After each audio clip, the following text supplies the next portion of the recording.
Well, amazingly, we're just a few weeks from our nationwide tour. We're going coast to coast, the Atlantic to the Pacific and back, doing live shows with big audiences, uncensorable, and bringing along very good friends of ours, our special guests. We hope to see you there. Tickets at tuckercarlson.com. We're hitting the road all of September. Here's our latest episode with Rob Schneider.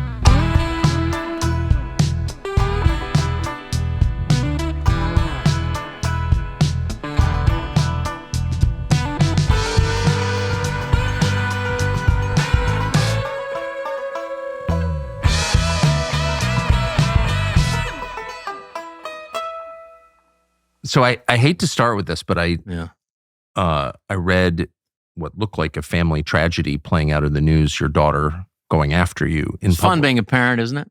It can be hard. What was that? Well, I want to just tell my daughter, Elle, I love you, and I wish I was the father in my 20s that you needed. And clearly I wasn't. And I hope you can forgive me for my shortcomings. I love you completely. I love you entirely. And I just want you to be well and happy with you and your beautiful baby, Lucky. And I wish you the best. I feel terrible. And I just want you to know that I don't take anything you say personally. I love you. And I feel that God has gifted this moment and gifted me to be able to just tell you I love you and I accept you, and I apologize for any of my shortcomings that I have. I wish for you to heal and be well, and that you have everything that you want, including the dad that you want from me to be. I'm here for you. I love you. Whenever you need me, I'll be there. And anything that you said, I don't take personally. And if I could take away all your pain, I would gladly do it. And if I need to take the hit for you now, I'll do it, and I'll do it again gladly. My heart is your home, and a home is a place when you go there, they have to let you in. And I love you, and I'm sorry that you're having to deal with this. But this is a great opportunity because we can talk about families. I mean, show me a perfect family out there, and I'll be shocked. But families. This is, you have to ask, like, is God, I'm a new Catholic. God has presented this to me, and I'm going to use it. And I'm going to say that this is when you have opportunities, like when you're being attacked or you feel like what the world is caving in on like a lot of people feel now, whether it's financially, whether it's politically, people are separating, and especially with people that are dealing with addiction and families that are dealing with addiction. It's hard. It's really tough on the family, and it really is crushing. And so if we're able to discuss and talk about that and help heal people and give them the opportunity to let them know that this is common and that there are roots you can do to heal. And for people suffering and families suffering from addiction, and unfortunately it is bigger now than any time in my life, we need to have a path for healing. And part of that path is not just getting clean, but I was talking to my good friend, Dr. Drew Pinsky, and he said, addiction, people have to deal with resentment. That's a really important thing. And I'm glad this has all been brought up, because resentment has to be addressed and managed to help keep the person sober. For families who are dealing with addiction, it's really important. This resentment, resentful people use it as a way to justify bad behavior and any kind of behavior, and not taking responsibility for their own actions, blaming others, and in the destructive behavior, including even using again. So it's important that we heal that, address that, so that doesn't become this destructive thing. That's part of the healing and part of really staying sober and remaining sober and getting back to a place of happiness.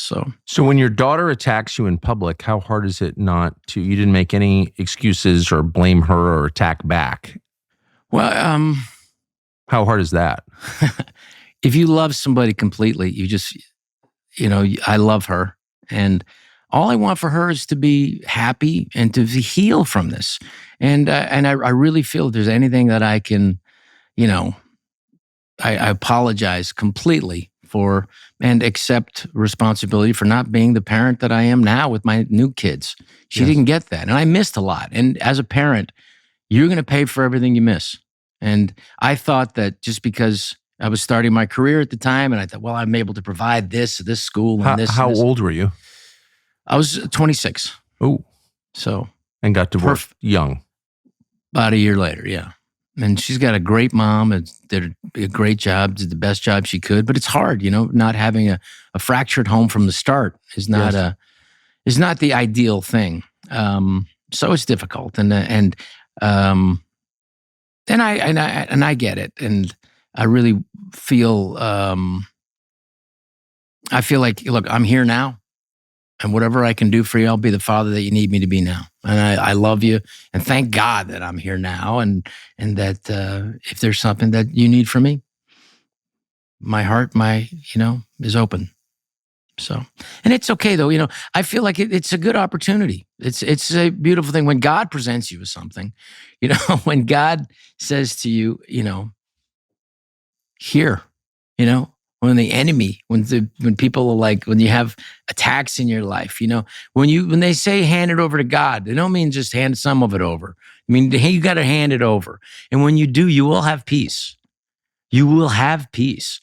And there's nothing the world can do to you when you have God. There's nothing. They can't touch you. My most important relationship is with God. And if that's good, they can't touch me. There's nothing. My wonderful priest, was, talk to me about this and about like, if you got a good relationship with God, then you're set. But when you hand it over, you got to really hand it over. Okay, you take it.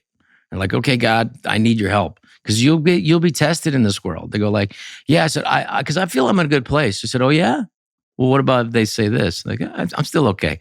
Well, what if somebody in your family says this? Like, what? They said what? How do I know? So we all have work to do. Yeah. We have temptations to want to get angry, to strike back. There's a real temptation for people. What's an overwhelming temptation? It is, but our job, what we need to do as a parent is to love and accept and be tolerant and forgive. And this is the way to love. God shows us the way to love.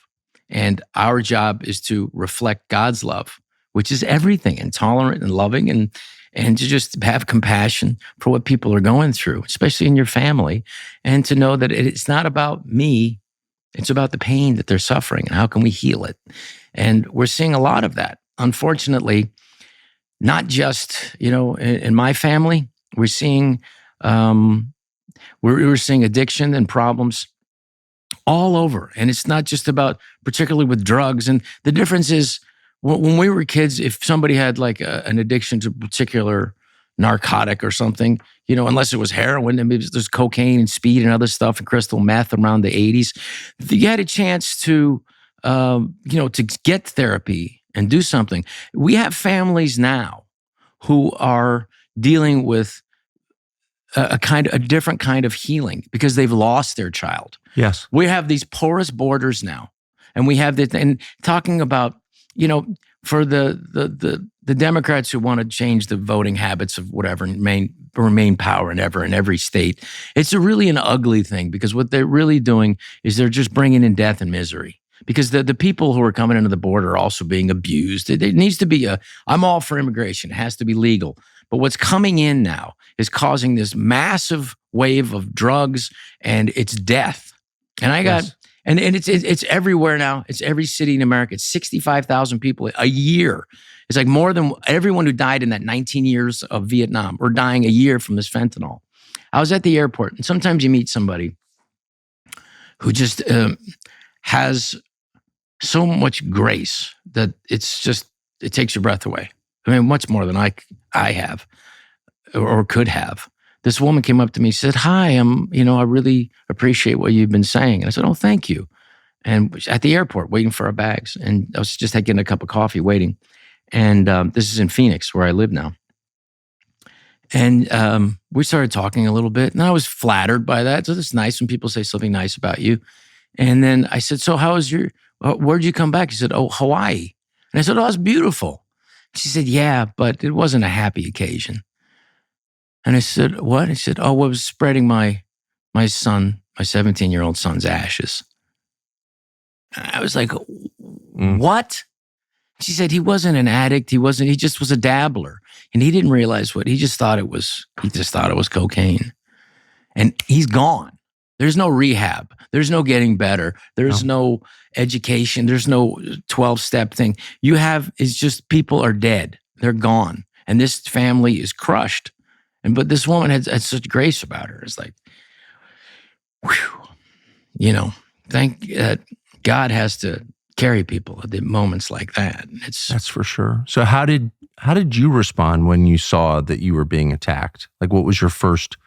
Well, the first 24 hours. Well, you feel hurt, obviously, and you check within. But then, as soon as you get out of me and get into like, well, what is how can we do this? First of all, I was like kind of stunned by it, right? And they're like, what? No warning at all. No, and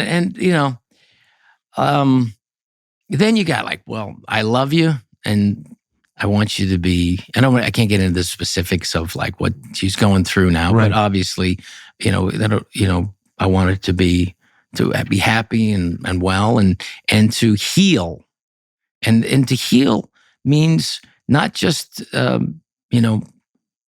doing something to make yourself feel better, but to really get to some of the issues that you need to do, and to just like, I love you, and if you take yourself out of the equation and you say hand it over to God, you have to, because if you make it about me and what this, like, that's right. I have an adult child now. She's going to have to figure things out, and God bless her, and that she's had a tremendous success with her career, and I want her to have that peace.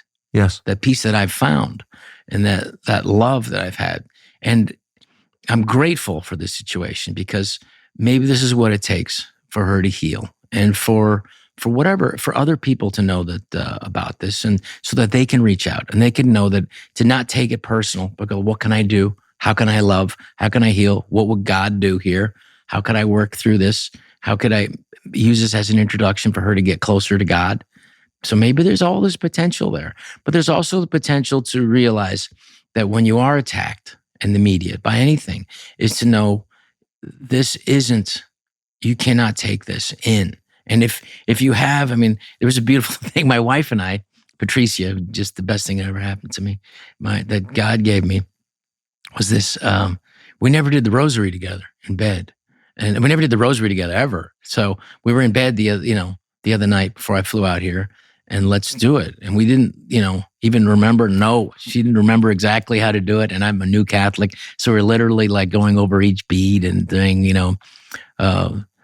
Hail Marys, and then Our Fathers, and then what's this bead for? And I will tell you, it was beautiful. And the peace that I felt after that, and the whole next day was really the power of prayer. And so as I hope, I'm praying for my daughter, and I hope that people will pray for her. So even in the midst of that, you found peace. Yeah, I did. Not right away, but I did find, the peace is there for you. When you accept God and have God, you hand it over to Him. You got to really do it. And I said, God, I know there's a purpose here. There's got to be something. And as soon as I took it out of me and like my heart, my needs, my hurt, my injury, and go, this cannot be what this is about. This has to be how to heal something, and how to maybe bring this up for other people and other families that are dealing with similar things. And something good's going to come from it. It already has. How did you get to this place? Describe how you got here to facing, I got to say, probably a tougher moment than like a diagnosis of illness. Like having a conflict with a child is the hardest thing, I would say, for a parent, and yet you're at peace. So how did you get here? Well, it's a long story. It's a beautiful thing where I felt close to Jesus Christ when I was a young boy, and then I strayed. But the thing about Jesus is He'll only let you go so far, and all that stuff was necessary for me to learn and come back. But He was always kind of there in the back there, like He was never left. And I think through getting lost into the world and getting thinking about my career and this and that and the frustrations of it, and thinking too much about what other people think about you and Yes. like where your position is in show business and how much money you make and where you are. Are you on the A list? Are you off the list? Are you making movies? It's just it's a hamster wheel. And I think the more important thing is to, and what I think what our culture is suffering from now is this social media hamster wheel we're on, and their politics and our political parties are not helping the mental health No. of Americans. So There's today's understatement. yeah. So there, if we could step back and find a more peaceful way to exist and to not live in fear. And I stopped being fearful about, because once you do get attacked, like when the pharmaceutical, industry attacked me for what I thought was just the basic humanity.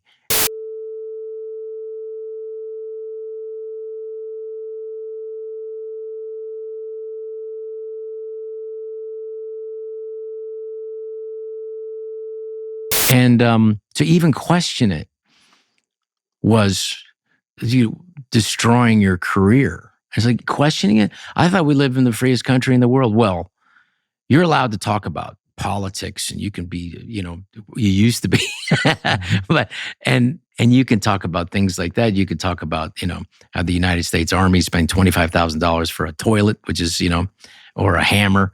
But if you talk about the underpinnings of power, if you talk about an industry that is the real drug cartel. We're not talking about the Mexican drug cartel. That's just a measly $10 billion a year. If you're talking about the pharmaceutical industry, $300 billion a year, you're talking about power. You're talking about an industry. You're talking about the real drug cartel that pays for the biggest donors to not just federal legislators, but state legislators.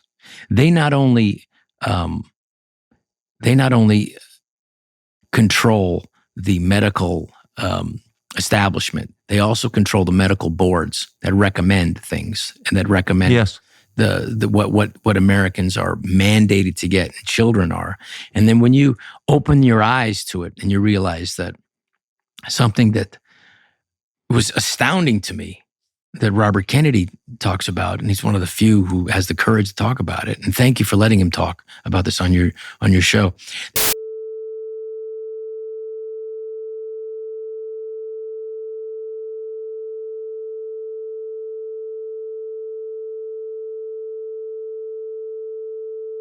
All right, consider doing this. Imagine going to your computer, looking at your entire browsing history on the web, everything you've looked at. Now imagine hitting print and then signing your full name at the bottom, maybe with your social security number, printing out that browsing history with your name on it and nailing it to the front door of, say, your house for everybody in the world to see. Maybe that would be fine, maybe not. And while you're at it, actually, take a copy of that same list of everything you've looked at on the internet and post it in the break room at work. And then, in fact, go farther than that. Blow that up and put it on a billboard over a major highway on your commute to work. Here's everything I've been looking at on the internet. Would you want to do that? You don't have to be a creep to think, maybe that's not something I'd want to do. But in effect, that's what you're already doing every single day, unless you already use the sponsor of this video, ExpressVPN. You are allowing all of your online activity to become public. Why? Because internet service providers can see every website you have ever visited. Yes, even if you're in incognito or private browsing mode. That doesn't really work. And in the United States, your internet service provider can then sell your data to whomever they please, including the government. And they do, by the way. So what can you do about that? Well, you can do what people in our office do, particularly when we're abroad, but also when we're here. And that's encrypt your online activity before it even reaches the internet service provider so no one can see it. It's private. Privacy is a prerequisite for freedom, so keep it close. We use ExpressVPN to do that. That's our internet provider. Our internet provider cannot see what we're doing on the internet, because we use ExpressVPN. They can't record it, they can't share it, they can't sell our browsing history because they never have it to begin with. Why don't they have it to begin with? Because ExpressVPN reroutes our online activity through secure servers and changes our IP address and makes you more anonymous to apps and websites trying to track us. It'll do the same for you. What we like about it is it's so easy to use, even if you're not a tech genius. You tap one button on whatever device you're using, whether it's your phone, your laptop, your tablet, your desktop, and you know that your privacy is secure. Once again, privacy is a prerequisite for freedom. You can't be free unless you have privacy. And if you want to start reclaiming your privacy, do yourself a favor and use our special link to get 3 months of ExpressVPN for free. Just go to expressvpn/Tucker. That's express, EXPRESS, VPN.com/Tucker. And vaccines are drugs. Either you have a choice for your own body autonomy, your own freedom of choice when there's risks to take a risk, or if you don't have that freedom to avoid risks, then you have tyranny. Then you're a slave. Then someone owns your body and can make you hurt yourself. And then somebody could shut down, that same group can shut down the world, and they did. So what happened when you made these points, which I think any rational person, even people who disagree with you, say, those are reasonable points. I mean, maybe I've got, evidence that shows you're wrong. Here it is. But you're not making crazy points. Well, we'll discuss. We're supposed to be, the idea and what happened during COVID was like, you're supposed to discuss things in a free society and debate, and then take the best of those ideas. Exactly. And let's see which ones are evidence-based. Exactly. Use the evidence. But what happened was we were taking people like Dr. Bhattacharya and Peter McCullough and we say, well, this is evidence here, Dr. Corey, but this is evidence. Well, yeah, but you're not allowed to use that evidence. That evidence, no. And so instead of saying the drug companies don't want to see that instead evidence. Instead of adjusting the what should happen, because based on evidence, what they did was they just denounced people who brought the evidence and said, well, those people, let's demonize them, let's denounce them or whatever. And so when I first brought this up, I was like, I did a commercial with Aaron Rodgers, who coincidentally, for State Farm, who coincidentally became vaccine hesitant himself, and rightfully so, realizing what a good guy he is. He's a great guy. Yeah. But realizing the human immune system, this is before he knew any of this, so he cleared himself. He had nothing. He never talked to me about this after. But we did a commercial for State Farm, and he hasn't done any since he's been vaccine hesitant. But the human immune system, which has been proved true, is like, you can't trust the human immune system that's been working for millions or hundreds of thousands of years. Why would you do that when you could take this drug that we just made yesterday at warp speed? So it's just kind of a weird logic. So I came out, and then so I got attacked by the goons. And about that, this is 10 years ago, when like a few people can attack a company like State Farm and say, this is dangerous, blah, blah, blah, and then they could think it's a lot of people. And then they took, so I got slammed, and the media is this anti-vaxxer, which is a very interesting term, anti-vaxxer. You can complain about the Boeing 737 MAX airplane, all because it is dangerous. We did have an engine fall out. A piece did fall out. You can say, you know what? There's a problem with these problems. Nobody says, he's an anti-planer.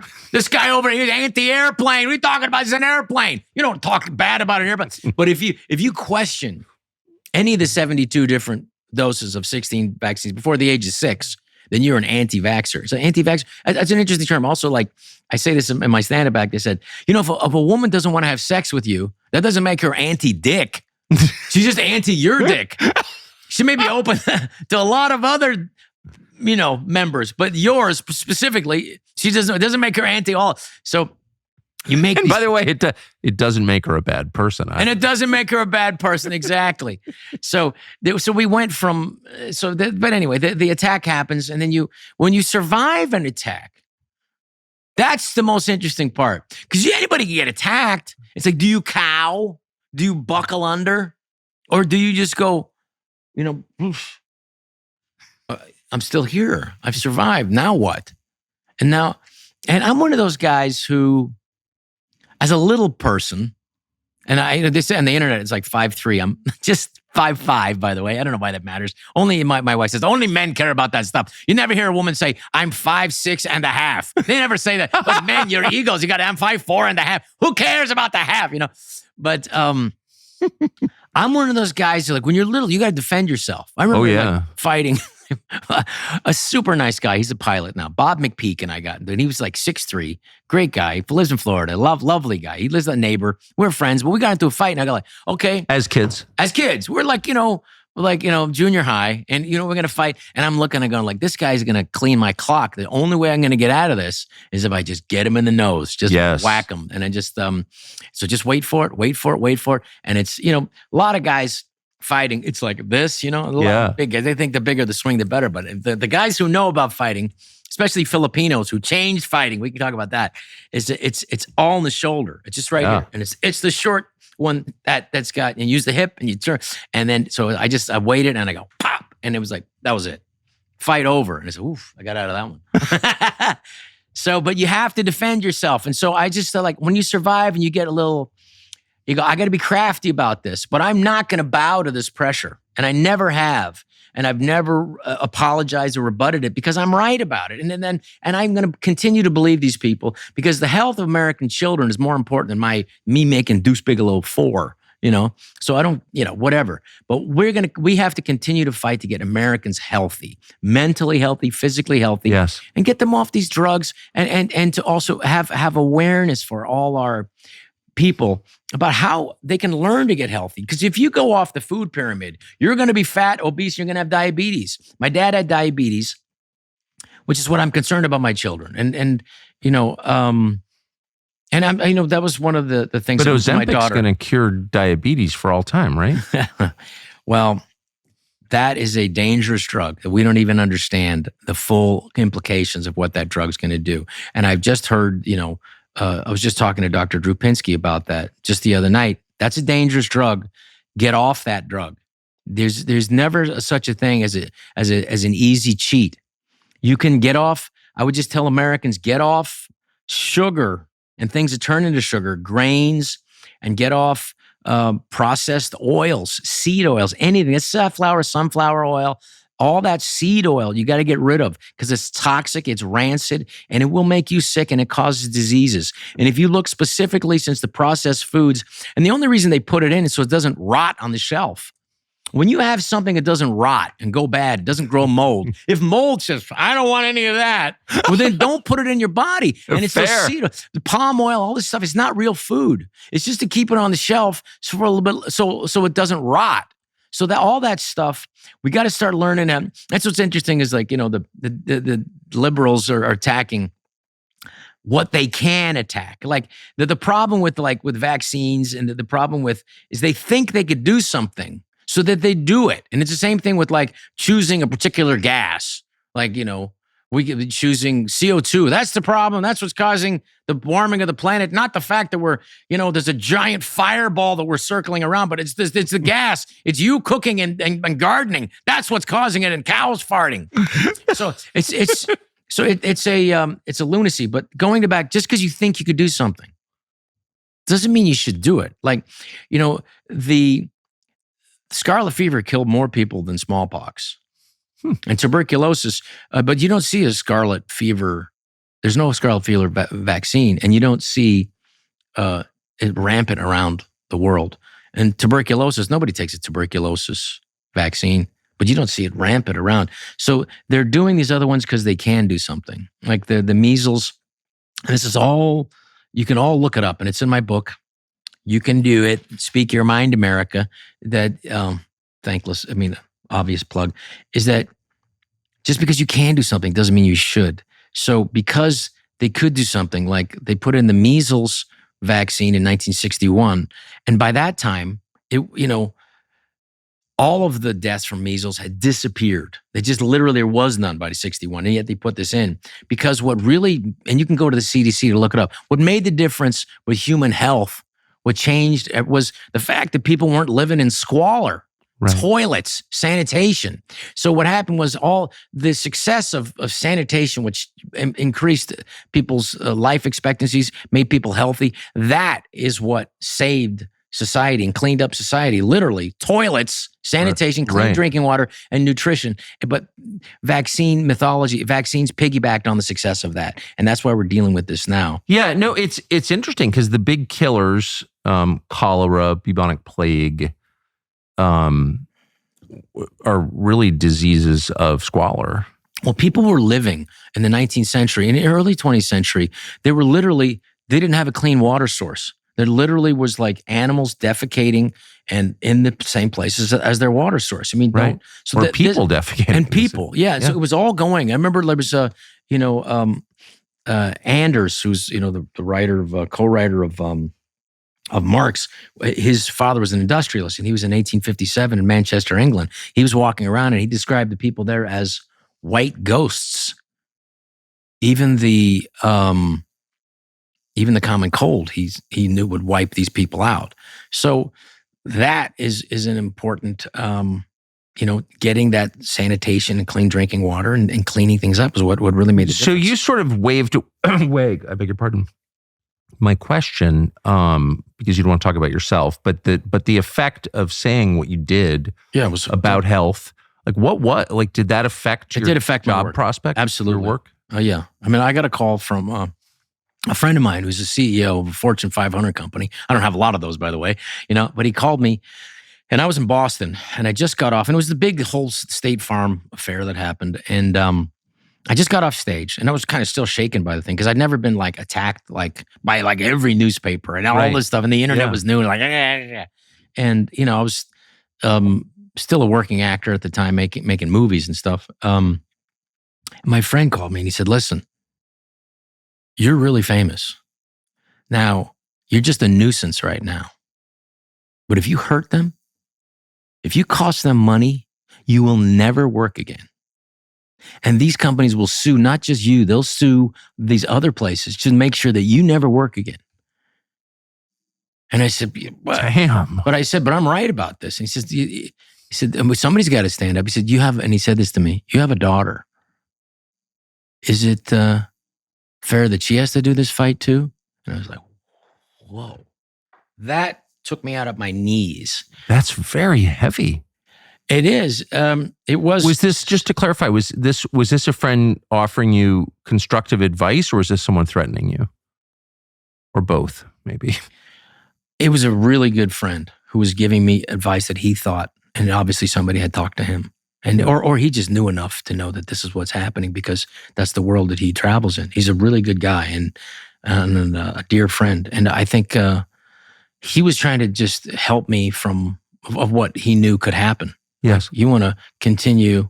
I like to continue my habit. I have an addiction of wanting to keep my family eating and sleeping indoors in private school and I have a car with the charger in my house. I like to keep that. I like to keep having, going out and eating a couple nights a week and maybe traveling once a year with the kids, in the front of the plane. I have my habits that I want to continue. And, but at the same time, I said, you have to be, and I would just tell other people, you have to be smart about this and questioning things. And that we have to stand up, because to not stand up and speak, it's dangerous to stand up and speak, and it's going to cost you money. It's going to cost you money if you stand up and speak your mind. If you stand up, but when you knowingly go along with something that is false, that's going to cost you more. And that's something in our society, we have to go by evidence. We have to just confront these lies. We can't continue, or we're going to have a nation of lies. And I have people that call me. Thank you for saying that. I think everything you said is true and important to say. Thank you. Well, among the things you really can't live without are antibiotics. They are life-saving. Get an infection, you need antibiotics, or you could die. But one of the things a lot of us have learned over the last few years is that most of our antibiotics come from outside the country. So that means to stay alive, many of us are depending on a supply chain from China. So if you're in a family or people around you care about, just remember that supply chain from China could be the thing keeping them alive. What if something went wrong with the supply chain from China? Well, we don't have to imagine that. We just saw that during COVID, the lunacy of COVID. Foreign supply chains collapsed in some cases, leaving American consumers without products they needed. Products as simple as toilet paper, machine parts, and potentially antibiotics. So this is something we're thinking about. You're not crazy. You're not some radical prepper to want to have a steady supply of life-saving medicine in case something went wrong. We spent a lot of time thinking about this because you need to. you need an emergency supply, of course, of water, food. Everyone knows that, but also medication. And here's the part you can do right now. There's a company that can do this for you. It's called Jace Medical. You can get a Jace case from Jace Medical. Super simple.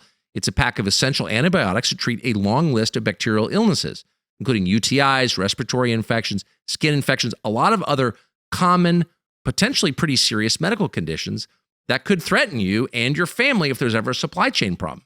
It's worth having that stuff at home, and it's not crazy expensive. In fact, it's fast and it's simple. You go to Jace Medical, Jase medical.com, fill out a form that gets reviewed by a board-certified physician, and your medications get dispensed by a licensed pharmacy at a fraction of the regular cost. So it's actually cheaper than normal. And if you want it even cheaper, use the promo code Tucker at checkout for an extra discount. So get prepared, not just for an emergency, but for the future. JaceMedical.com, promo code Tucker. I have this young actor who's the son of a very famous Academy Award winning actor who called me and said, I wish I could say what you say. Because I agree with you. I agree with everything you're saying. I wish I could say it. And I said, I want to say it sometimes. And I said, be careful.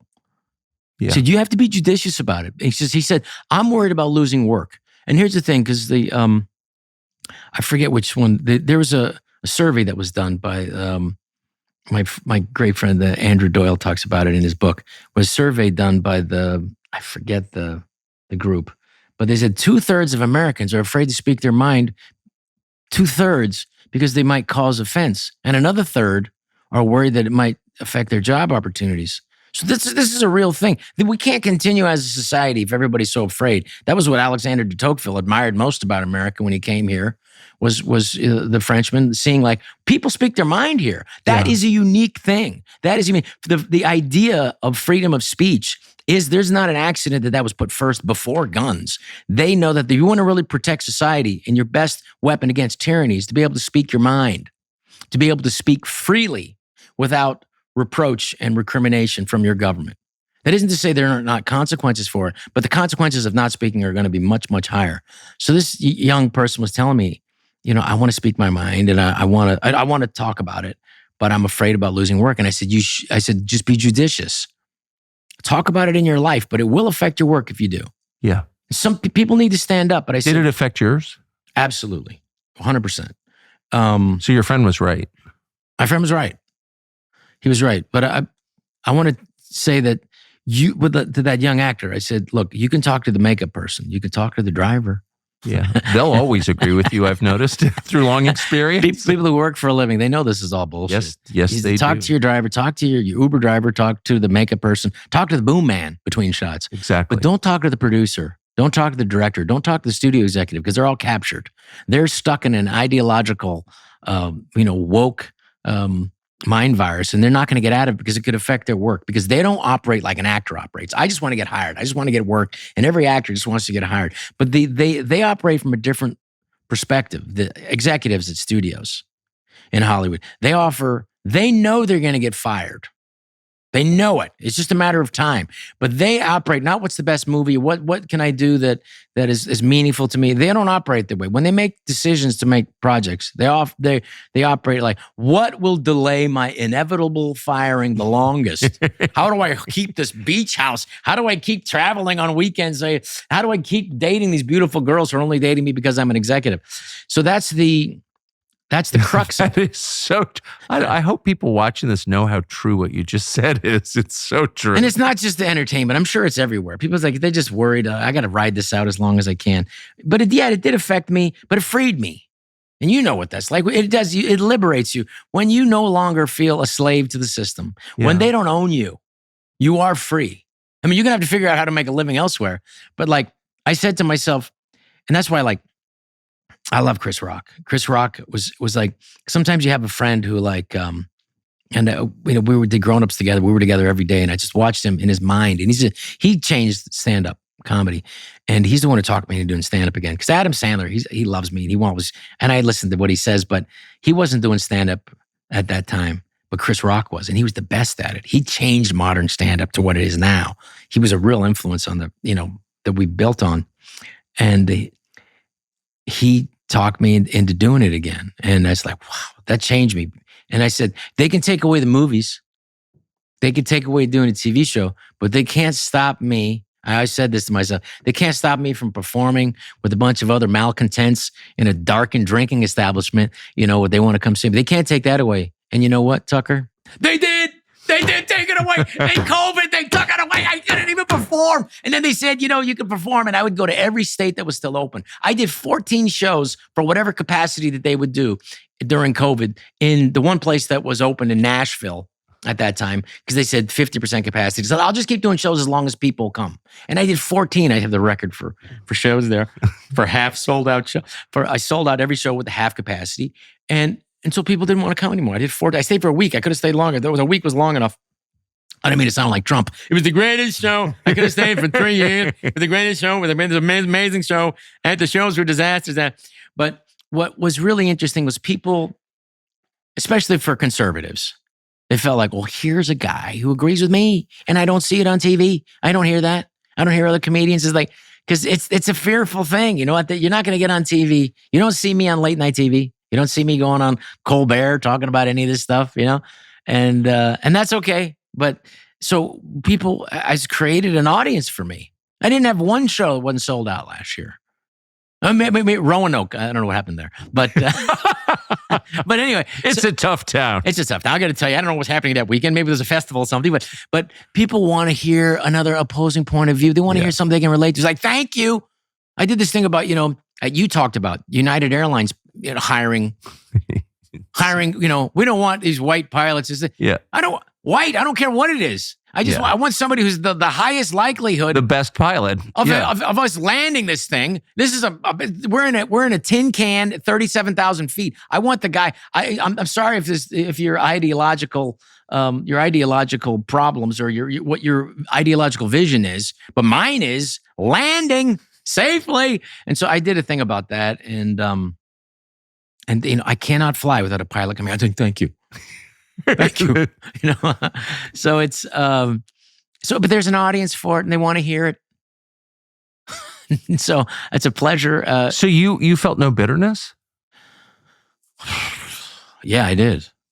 I definitely felt like, man, that was rough. Did you take your friend's advice seriously when he gave it to you? Yeah. No, I realized that, like, if I'm going to continue to make a living in this business, I'm going to have to be very judicious about it and be careful and take care of my family. Because my wife didn't understand. It's like, my wife's from Mexico, which is tougher than the United States. Yeah. And the hardworking people. Thank God for Mexicans. You're going to come. You want people that want to work, and they'll work hard. And I want legal immigration. These people are lovely, hardworking people. And she didn't understand. It's like, why would you want to risk things for this? And the most beautiful thing, and I talked to Robert Kennedy about this, and my wife, when she said to me, she came to me, I was literally in the bathtub, and she came to me, she said, I didn't understand why you would do this, why you would risk your career and income and our family by speaking up about this issue. Because I always thought, as long as you protect them inside the house, they're protected. And then we got this, and then let the world take care of itself. But now I realize you have to also protect the kids outside the home. And she sees the encroachment of this woke mind virus, and the fact that, all of a sudden there's a real attack on women in our society that nobody saw that coming.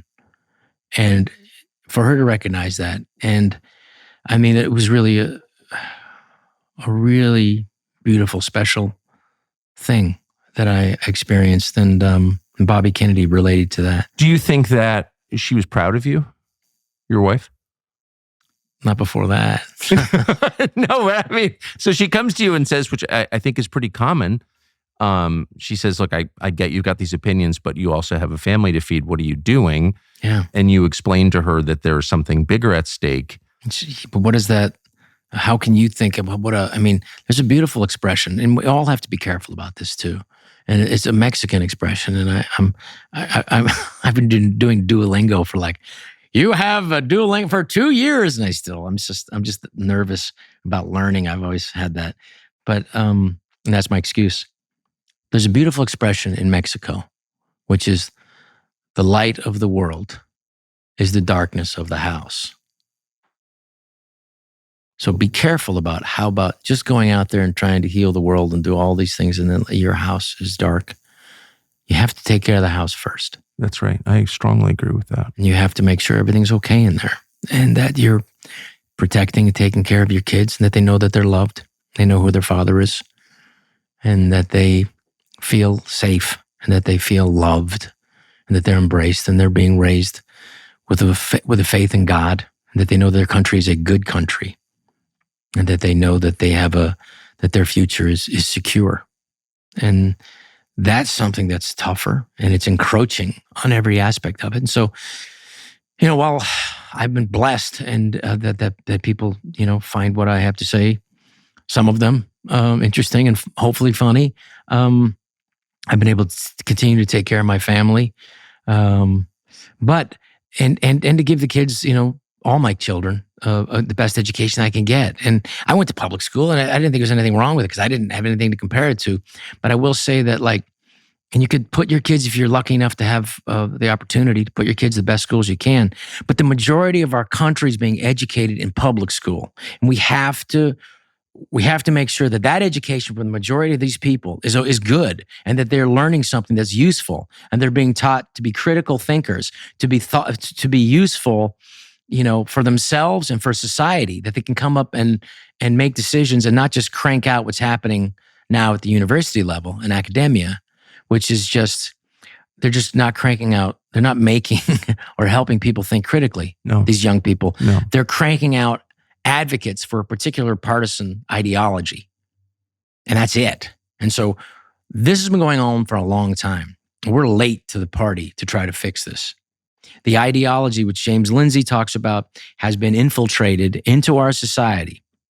And the Marxists knew that, the revolution is not going to happen with the worker. Well, why? Because capitalism works. If you work your ass off, the people here, they work their ass off, your life's going to get better. Yeah. The workers actually hate revolution more than anything. I've noticed. It interrupts their lifestyle, the weekend. Exactly. Well, here's a secret that can get 50% cut right off your phone bill every month, which for a lot of Americans is a big savings. Here's the secret. Verizon, AT&T, and T-Mobile want you to believe that you need something called unlimited data. Unlimited data! But the fact is that most people don't need unlimited data, and nobody should be forced to pay for it. It's really expensive. That's where Pure Talk comes in. Pure Talk only charges you for the data you want. How's that for an idea? So talk, text, and 5 gigs of data is just $25 per month. How much is 5 gigs of data? Well, you can browse the internet for 135 hours. You can stream 1,000 songs. You can watch 10 hours of video. So you're probably overpaying for what you use. You don't have to anymore. Switch to Pure Talk and America's most dependable 5G network for just $25 a month. And you can feel good about it because Pure Talk is proudly veteran-led and supports American jobs. Their whole customer service team is here in the United States of America, where you live. There's no offshoring. The average family saves almost $1,000 a year by switching to Pure Talk. There's no contract, no cancellation fees. There's a 30-day money-day-back guarantee. It makes switching wireless companies easy. So go to puretalk.com/Tucker and you save an additional 50% off your very first month. That's puretalk.com/Tucker to switch your cell phone service to a company you can be proud and happy to do business with. But so they did it through education. They did it through people who had grievances. They did it through small, angry groups. And they as you know, they got into the educational system and they infiltrated it. And by the 1970s, let's get K through 12, and then let's move on through to the university and academia. And by the late 1970s, they have infiltrated it. And so you have this ideology now, and this, whether you want to call it Marxist or what, this woke terminology, which is just Trojan horse terms like social justice. Who would be against social justice? I'm for social justice.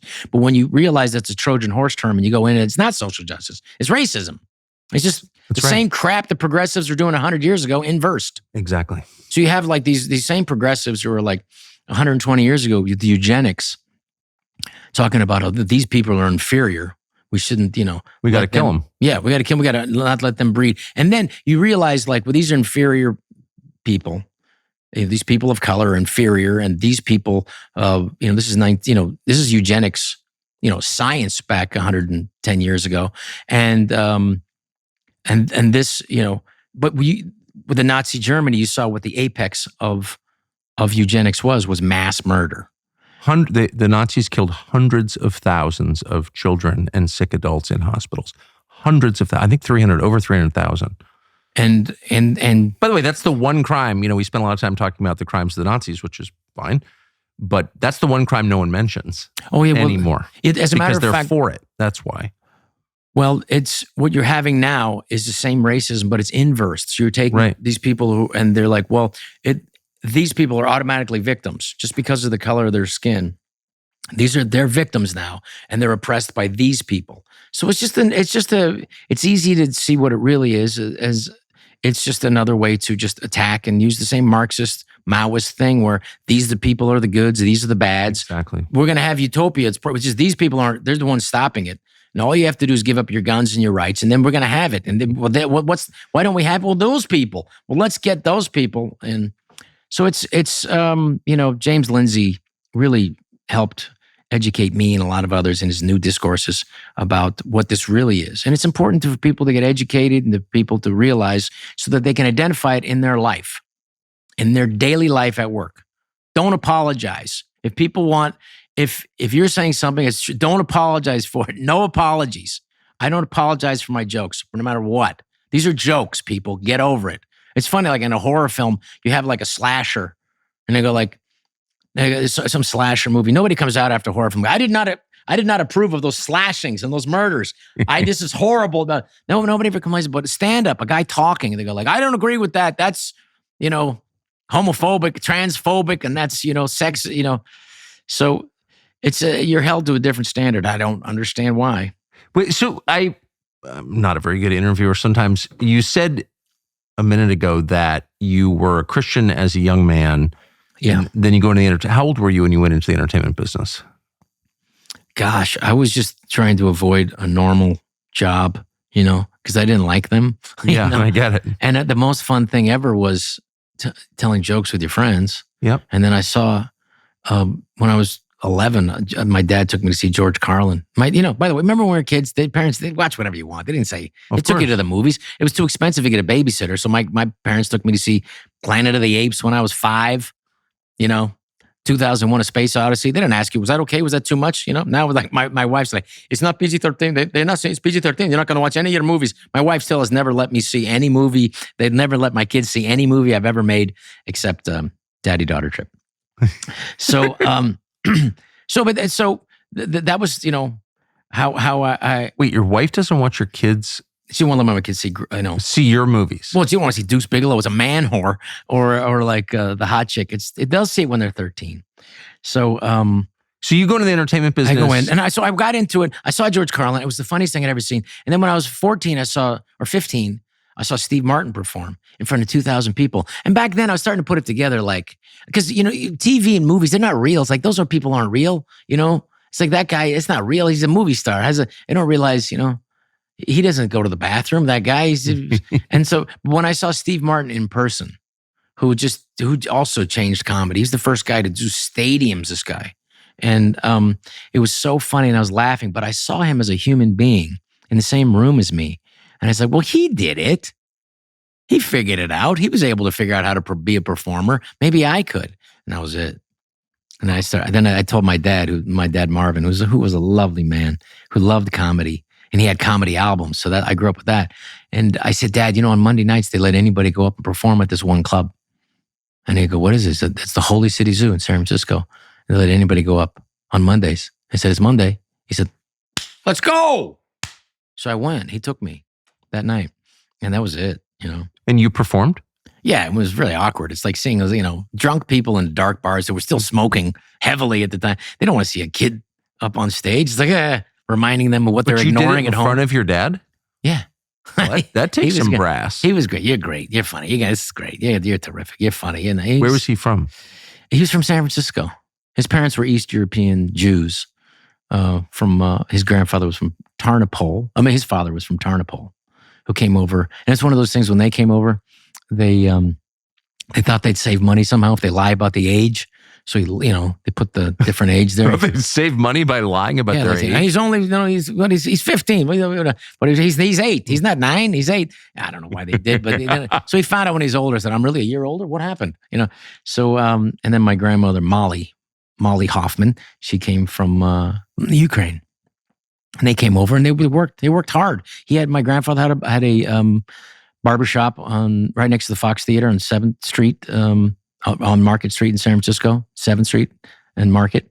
And he had a little barbershop. He cut hair and my dad would shine shoes during World War II.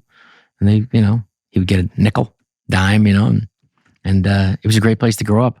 They would give him, he told me they give him like literally like a quarter and he'd be able to take that, and I think I'm wrong about it. They gave him it was like $1. And he was able to spend the whole day and go to the World Fair on $1 by himself. And this is 1939 World Fair in San Francisco. So he was 8, just walking around by himself, like not a care in the world. What did he do in later life? He went into real estate and carved out a little a loan business for people. Remember, for people complaining about the price of the interest rates for homes and banks now, in 1980, in the early 80s, it was 18%. Yeah. I mean, it was, thanks to the Carter administration, they were able to jack it up. And so he would figure out a way with some investors to help get people to loan them money for a loan on their home or to help be their first home. Like private banking. Yeah. And he did that. And he was also just a really good guy who realized after the Brown versus Board of Education, 1954, that, this racism stuff is, it's stupid, it's wrong. And so he was one of the first realtors in San Francisco to rent to African Americans in places that weren't, that wasn't. And so that wasn't easy for him. And so, it was with that, my mother was a school teacher. And I think my mother was a war survivor in World War II. So I think that was a good... Where was she in World War II? In the Philippines. Oof. Her father was an American soldier that she never met until she accidentally met him in San Francisco. But both her brothers were killed during the World War... By the Japanese? By the Japanese. And, but she had no bitterness about it. And she really was a strong person. And I didn't really, I'm still coming to grips with what my upbringing was with her. And I respect her tremendously. And she just said she was never fearful. The reason I survived, I was never afraid. I knew I was going to survive. And so her mother would make take bed sheets and sew them. Because, the thing about America, this is a unique experiment in freedom in the history of the world. That's why it's so important that we need to keep freedom of speech and keep our freedom. Because there's no one that's going to come and rescue us if anything happens. And so she would make, with her mother, they would make these pajamas out of these soft bed sheets that they'd had, and they would trade them because the caste system, which is a lot of the world. If you're, my mother used to say, even maids have maids in the Philippines. There's a descending, cascading poverty level that just keeps going down and down. So she would trade these with the people, the farmers, who suddenly had the most valuable thing, food. So she would walk for hours, a day to get up to where they were and get this camote, which was sweet potato. She would trade for that. And she'd have to be really, really nice to these, the people, and they knew that things have changed, and that's how she survived. And she said, not everybody did. Her brother's 17, Bill, was drafted by Roosevelt under an agreement that you could be in the U.S. Army if you're Filipino. You could be drafted and go in the U.S. Army. So he did at 17. He was in the Bataan Death March. And he survived it and then died of dysentery in there at 17. Damn. And her brother also died at 15. He said he refused to believe that his brother had died. He said, he's got to be with the gorillas out. I'm going to go get him. And my mother said, don't. She stayed up all night with him trying to talk her brother John into not going. And she wasn't successful. In the morning. He said, he gave her 100 pesos. Hang on to this. I'm going to come back. And he never did. And then it wasn't until my mother's 60th high school reunion, where there's only a few people that have survived, where she found out why the Japanese captured him and interrogated him and killed him, is because he was, and she didn't realize that, but one of her classmates did, because her brother was wearing their brother's U.S. Army boots. So the Japanese thought, well, he must know something. And they killed him. Well, what happened is at that time, there was, the form of information was rumor and innuendo. So the rumor got back that the Japanese have him. And what the Japanese said was, come and get your son. My grandmother, Victoria. But my grandmother, Victoria, knew from what happened to other families, if you go, the Japanese will torture you in front of him to make him talk. And then they'll just kill you both. So she had to make her Filipino Sophie's choice. And she had, 3 daughters. And so she stayed and they killed him. But my mother didn't have a bitterness towards the Japanese. I never heard one hateful thing my mother ever said. It was war. So, and one of her brother-in-law was half Japanese, who helped, one of the reasons they survived. So that's just another. What was she like as a mother? She was tough. Yeah, I bet. She was tough. She would, Not your average Bay Area mom. Well, there was a lot of Filipinos. That was the beautiful thing about, because on my birth certificate, it says father, white, mother, Oriental. Back then, that's just what, in 1963, that's what you were called. If you're Asian, you're not Asian, you're Oriental. I think Asian was like a slur. Yeah. I'm not Asian, I'm Oriental. What are you talking about? It just means Eastern. So my dad was open to this, and it was beautiful. He was very open-minded, a traditional liberal, which is the best, free speech, don't judge people by the color of their skin, women's rights, gay rights, that traditional liberalism, which has been abused to mean other stuff now. But so she was tough. If you wasted food, that was a problem. I bet. My dad had to tell her, we got to throw this food out. He's like, what are you talking about? It's still good. And he said, but there's mold on it. Yeah, but we can cut the mold off. He says, no, what we do is we'll throw that away and just buy new stuff of that. And that was just that was for my mother. That was a bizarre concept. Throwing food away that you could still eat. She told me, she said they took the camote and they would mix it until it was basically water, just to stretch it out. So she had something. She starved during the war, and she had stomach problems her whole life. She lived to almost 93. And she said, and then they would take the skin of the camote and we'd burn that. My mother would burn it. And that would be our coffee, because it looked like coffee. Oh. I was like, wow. But she didn't say it with bitterness. It looked like coffee. Let's have some coffee. All right. So it's like, growing up with that, I didn't truly understand it. And because what happens, I think, and now that I understand with what I learned from great people like M. Scott Peck and Dr. Gabor Mate, was that there's generational trauma. Because I worked with, Gabor Mate worked with me on a couple of sessions and talked to me about generational trauma. I said, what is that? I didn't go through the war. Why? I know it's not my problem. He said, yes, but it's passed on to you. Because he was, in his mother's womb in Hungary during World War II. And he said, your mother, she suffered. She must have passed on to you. And I said, no, I don't. I said, I don't think so.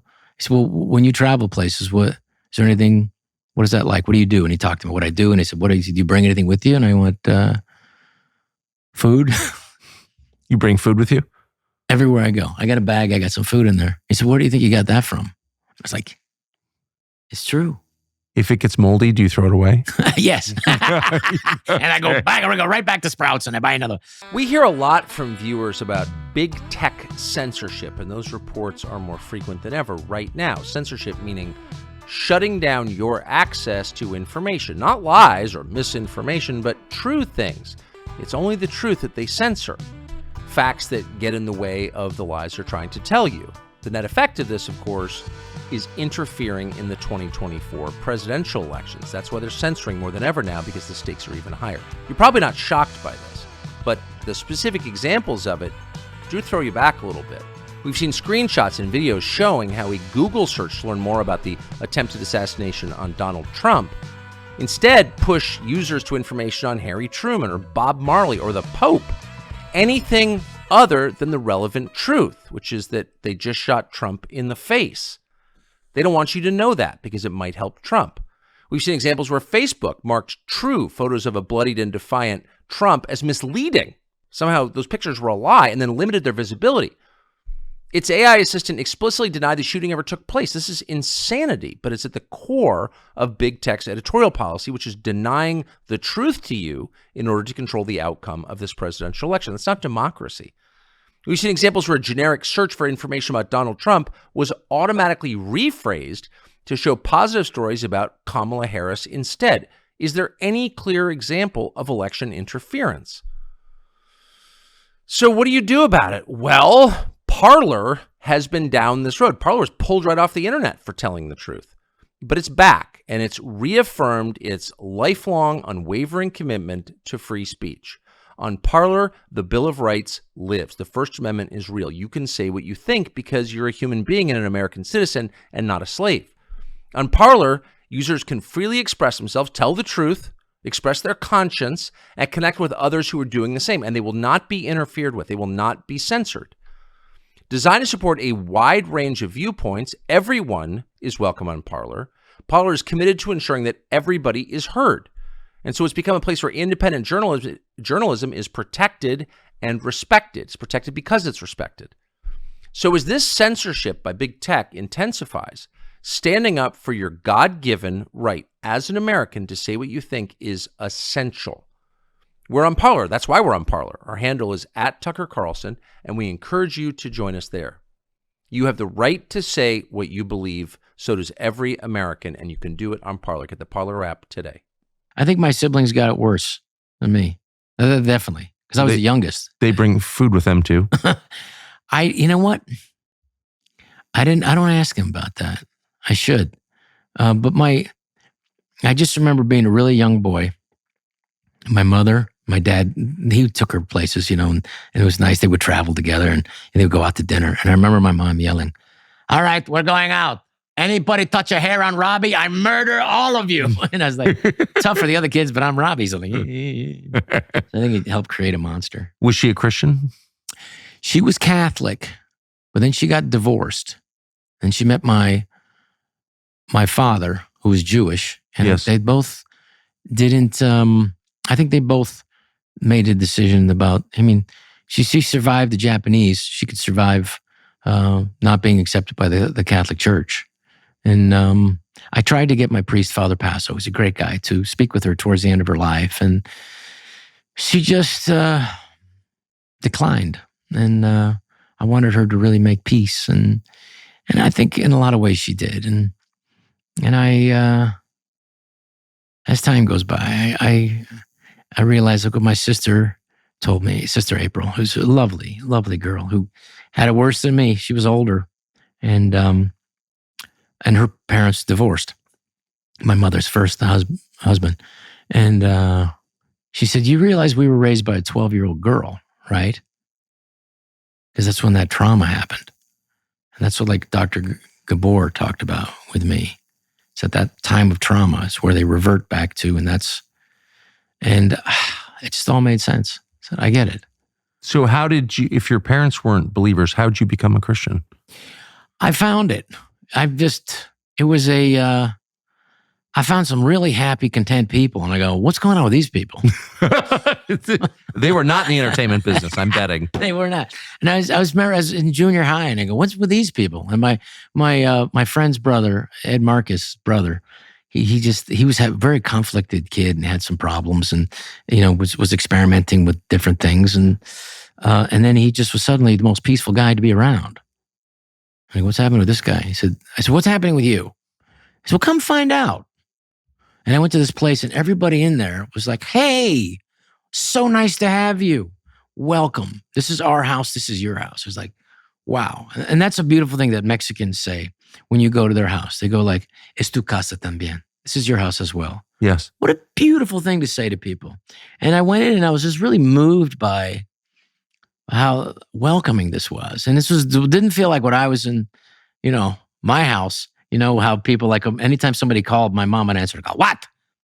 Is Robbie there? Why? Well, I go to school with him. So, well, I just want to talk to him. Why? Well, because he's my friend and I want to check, so I grew up with that. My mom, the world was a dangerous place for her. Where are you going? Don't go outside. It's dangerous. Because for her, she grew up, that was a dangerous place. So, you have to have a balance with that.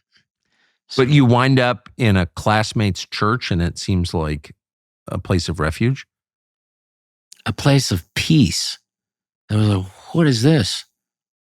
And when you spend time reading the Bible, when you spend time with other Christians, you feel the presence of Christ. You just do. When I was doing the rosary I have no problem with any other religions. If you believe in Christ, you're my brother. And if you're not, you're my brother too. Those who are not against us are with us. And those who are against us are potentially with us too. We just have to be there. You feel the presence of God. And that is a powerful thing. And it's moving and it's healing. And so while I strayed, there's always in the back of my mind to go like, I'm never going to go away. There's that, Jesus, I'm never going to go away. And when you need me most, I'll be there. And so it's times like this, though, it's just like, wow, it's beautiful. And I hope I can, I'm just very grateful and lucky and fortunate. And, I feel so close with my family. I feel so gifted by everything.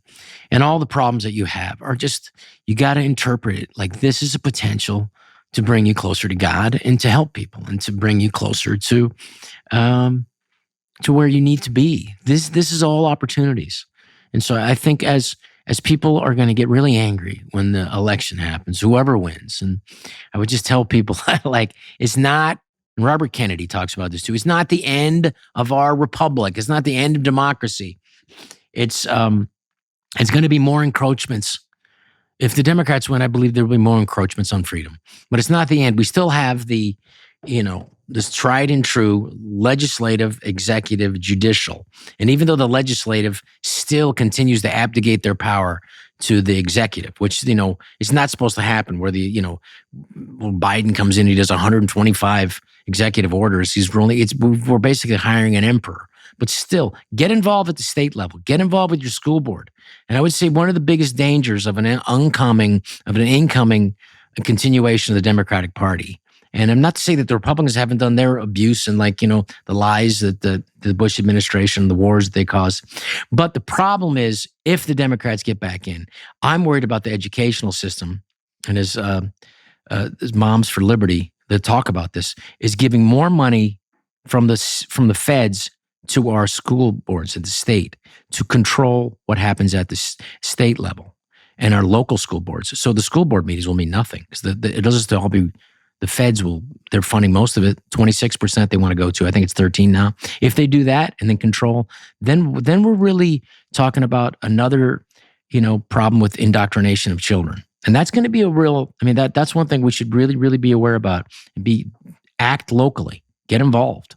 What will you say to people whose candidate loses in November? Calm, no violence, and know that it's going to be 2 years. Hold the reins. No matter who wins, hold the reins. It's going to be 2 years of what damage they can do. And then they're going to be a lame duck for the next 2 years. And just hold the reins. And I'm saying, don't give in to violence. And unfortunately, our social media is creating and exploiting and making money off of turning people as extreme as they can so they can increase their addictions. And these addictions that we started with, these are addictions to social media. And that's something we got to control, get a handle on. And I would just tell people like anything new that's coming into the world, like whether it's airplanes. Okay, well, it's first invented in 1903 by the Wright brothers. Supposedly the Russians and French say otherwise. However, 15 years later, if this new invention, 15 years later, they were using it to drop bombs at and kill people. Yes. And then it took another 20 years for it to become aviation, where people can actually get to places by the early 1930s. So right now with social media, it's just at the time where it's just dropping bombs, killing people, destroying people, and canceling people and that stuff. So we'll have to give it time. And just for schools, can you imagine if you and I took our television set to school in the morning and our newspaper and our daddy's dirty porn magazines? Imagine that I found underneath the stairs, by the way. I noticed that we didn't have the same money for makeup as Playboy. But anyway, my point is, can you imagine bringing all that? That's what you allow when you have phones in schools now. So this is a real problem we have to get a handle on. And when you get bullied or whatever, or people would say bad things about you, or you farted in the middle of class and it was humiliating. Well, at least when you went home, it was like, well, it stops, it turns off. I got an hour. Yeah. Now it never stops. They got the phone and they got people saying stuff about you and this, how many likes you have. So no phones. I mean, just flip phone, no social media till 16 minimum. So, calm down and say no violence. Don't give in to it. And just know that you can act. And this is a country, it's a republic. It's not this parliamentary system in Europe, and where these unelected people, the European Commission now are controlling what happens in other countries. And, thankfully Hungary is still holding firm. And it really is under threat. Right now we have free speech. There's the free speech in England is under attack. Yeah, I would say. And comedians are under attack now. So that's we talk about in the book, You Can Do It, the comedians under attack. And now they have this hate laws, and free speech has to be open to protect it's not the safe stuff or stuff everybody agrees with that needs to be protected. Appropriate or approved speech is not the stuff that needs protecting. It's the unapproved stuff. And you have to have all of it to have friction in society, to have the best ideas arise, and let them, like the ACLU, when it used to be a decent organization that used to protect rights, they've defended the Nazis' right in Skokie, Illinois to march, not because they agreed with the Nazis, but because the Jewish guy who was in charge of ACLU at the time said the best way to defeat the Nazis is to let them speak. Of course. So they went to the Supreme Court and then to fight for them for their right to speak. Well, that's how a self-confident country behaves. A country that believes in its own values in its founding documents. They're happy to tolerate disagreement because they know that they're right, and that if people are given the freedom to choose, they'll choose them. And I feel like censorship suggests the people in charge know how hated they are and how stupid their ideas are. And that's why they can't handle the challenge to them. Well, if you abdicate your free speech, your right to unfettered speech, and you let the state decide, well, then they're going to decide what's in their best interests. Oh, of course. And they're going to limit the speech, and they are trying to. And it was really it shouldn't be surprising, but it was surprising to me that when it was discovered thank God for Elon Musk, and God bless him and protect him, and pray for Elon Musk, his protection. Thank God for the Twitter files, because the terrific work of Matthew Schellenberger and Matt Taibbi, this was really happening. They were able to discover that the government was infringing on the rights of Americans and limiting and censoring speech that they disagreed with from what the government wanted to do.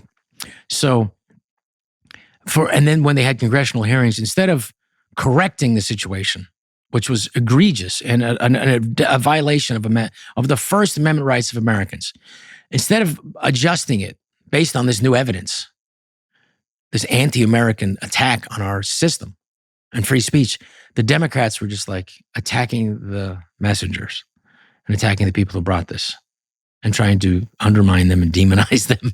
And it's wow, this is a time to regroup and go, hey, this is bad. Let's fix this. Yes. But they didn't do that. And that's what George Washington warns us about. When partisanship, when people worry more about parties, then they can really be a threat to the nation. That's for sure. So you started on Saturday Night Live in 89, I think 89. 89-90 season.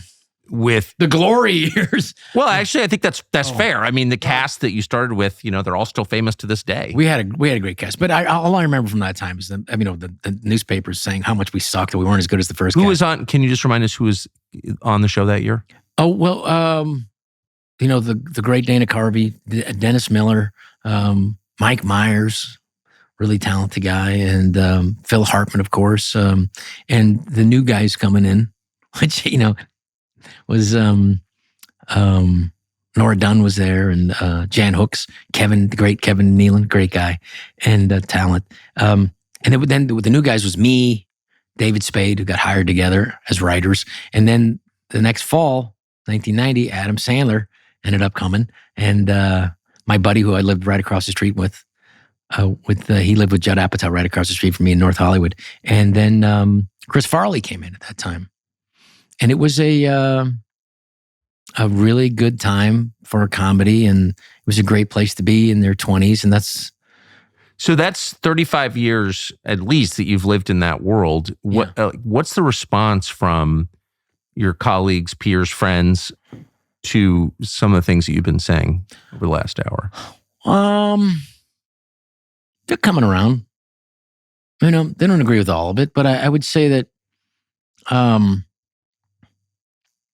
they're agreeing more to what they're seeing, because it's tough, because it is insulated. You can stay in your political echo chamber. You can absolutely avoid any any questioning of your belief systems, because belief systems, what we're talking about, is the toughest thing to really to have challenged. For sure. Once you can talk about, like, am I a good cook? I don't know if I'm a good cook or whatever. You can talk about, but if you talk about your belief systems, you talk about, like, if you talk about somebody's sense of humor.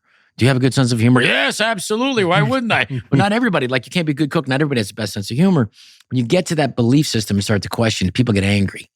And but I think people are waking up, and you got to have people with differences of opinion. The difference is, as you know now, is like, as we've seen before, if you disagreed and you work, whatever, now if you have a different opinion, you're a bad person. Yes. And you're judged for that. So now people don't want to give their opinion, which makes the expression, and it makes our culture poorer, because we need everybody to talk and let the best ideas rise to the surface. Exactly. And not judge them from a particular thing and for a particular point of view that they have every right to have. So, but do you think that people in the world that you've spent your life in would agree with what you just said? I mean, I think so. If you get them one-on-one, not on Twitter, not on Twitter, not on Facebook. Has it? But have you been able to preserve your friendships despite political differences? Most. Some people, sadly, from the Bay Area, who watch one of the networks that has 4 letters, or what is it? MSNBC 5. I used to work there, and I didn't know that. They love me, but I don't hear from them as much. And they're lovely people, and I love them. And I feel like if they did see me, they'd hug me. But they just, they said to me, "There's a lot of people who like Gavin Newsom." Like, actually? Well, that's what they're from Northern California. There's a lot of people. They really like him. And you know what? He's in power, and there was a chance that we were like, worried, because we saw what he did to San Francisco. It's interesting because, like, you take guys that are really authoritarian. They have no problem closing your business. Oh no! But if it's a business that they're associated with, or they get anyway, they'll keep open. And Justin Trudeau, the dictator of the North, he will have no problem trouncing on the rights of Canadians who are protesting. Who really what helped open and end COVID was those truckers who risked everything there. And this a-hole, cold weather dictator closed their bank accounts and just completely took away their rights. And that's the thing about it, man. Your rights, they are on a piece of paper. And unless they're backed by the will and by the goodwill and by the people insist on it, it's just going to be a piece of paper. And so that's what happened in Canada. And those people's rights were trounced upon. So luckily, though, but that was enough to, like, wake people up, I think, in the United States who had guns. Yeah. And Robert Kennedy, I talked about this. He said, the reason why we got out of COVID, because when I said that I told him years ago, if you ever run for president, I'm going to support you no matter what. And I do. He's a great thinker and a wonderful man and really wants to help educate people and get people healthy. I don't agree with everything he says, but who does? The point is we agree on enough. We can't just go Republicans, Democrats. If you're willing to work with us on this issue, I'll work with you. I don't care about what, if Amen. you're crazy on something else. And so I'm willing to work with him and to move this forward. I said, but the guns, here's the thing. The only reason we got out of COVID was because there are at least 400 million guns in America, and the government can only push its citizenry so far. And I said, that is something that as someone who grew up in California, didn't understand that. I understood it pretty quickly during tyranny, where the people could shut you down, where like a governor could say, you can no longer open your business. Even though, scientifically, you can't, there was no science behind it, and it never had been. And so they were allowed to do that. And the fact that there has been no legislatures that have restricted the government's executive powers to prevent that from happening again is worrisome. And I said, this, they could turn it off at any minute. So I do think that because of that situation, because of COVID, because people saw the COVID tyranny, and now it's been exposed that there was no reason for the 6 feet of distance was just made up by Fauci and, his cronies over there who were all paid by the pharmaceutical industry. They have, my friends have come around to go, maybe Rob's not so crazy. I've had friends who go like, you know what? I didn't realize, we just thought you were nuts, but now they've come around. When did your views start changing, and why? I've always questioned things. I mean, I hate to say this, but like I've always been kind of a contrarian. Go, why do we have to do that? That sucks. Let's do something else. Well, I grew up with my dad. My dad, set an example for just a troublemaker. So I kind of, this way, I didn't start out. I mean, comedians aren't intellectuals. We're de facto intellectuals. Yes. We got forced into it because everybody else got demonized and silenced. Academics were like, they couldn't talk about stuff, scientists and doctors. And comedians can still get on stage and still talk about it. But so these other people got silenced. So we kind of had to step into that vacuum. It's true. And I just did what I can. And, I'm this college dropout. So no, but that's, it's, Dave Chappelle becomes a leading public intellectual. People go, exactly. I saw him in 2016 because I go, what is happening here? What is this like? And I went, I'm going to go see a show. And there was 2 shows happening. There was the show of his show, which was brilliant. And then there was a show of the audience looking at him. Well, that was another show because they were looking at him. Please make sense of the world for me. Please. Because it's not making sense anymore. And he would. And it's like, and that changed me. And I realized, well, that's what, that's the way direction to go. And that was 2016. So, but my dad was a guy who would he was friends with this IRS guy who used to be high up in the IRS. I can't say his name. My publisher. Good friend to have. He said, because my dad was pissed off. He had to pay these taxes, which were much higher in the late 60s than they are now. Yeah. Very high. It was crazy higher than now. People think about, I got to pay tax. They were higher. They're like 60s in the 60 percentile. So and he said, God, I'm pissed off. He said, so what happens? I get audited every year because he had a private, business, and basically a private little bank. And he said, what do you do when the IRS agent comes over? He said, well, I give him his own room and they give him a box and a cup of coffee, whatever they need. He said, don't do that. I said, what do you mean? He said, just give him a box. Put the stuff on the floor, put the stuff on another box and said, bring the kids over, let them play and run around the room. And he said, he'll be gone in an hour. Don't make it easy for him to harass you. He said, just go have the kids run around. Don't make it too comfortable, And so we would run around and I couldn't believe because my dad would never let me run around when there's people in the office.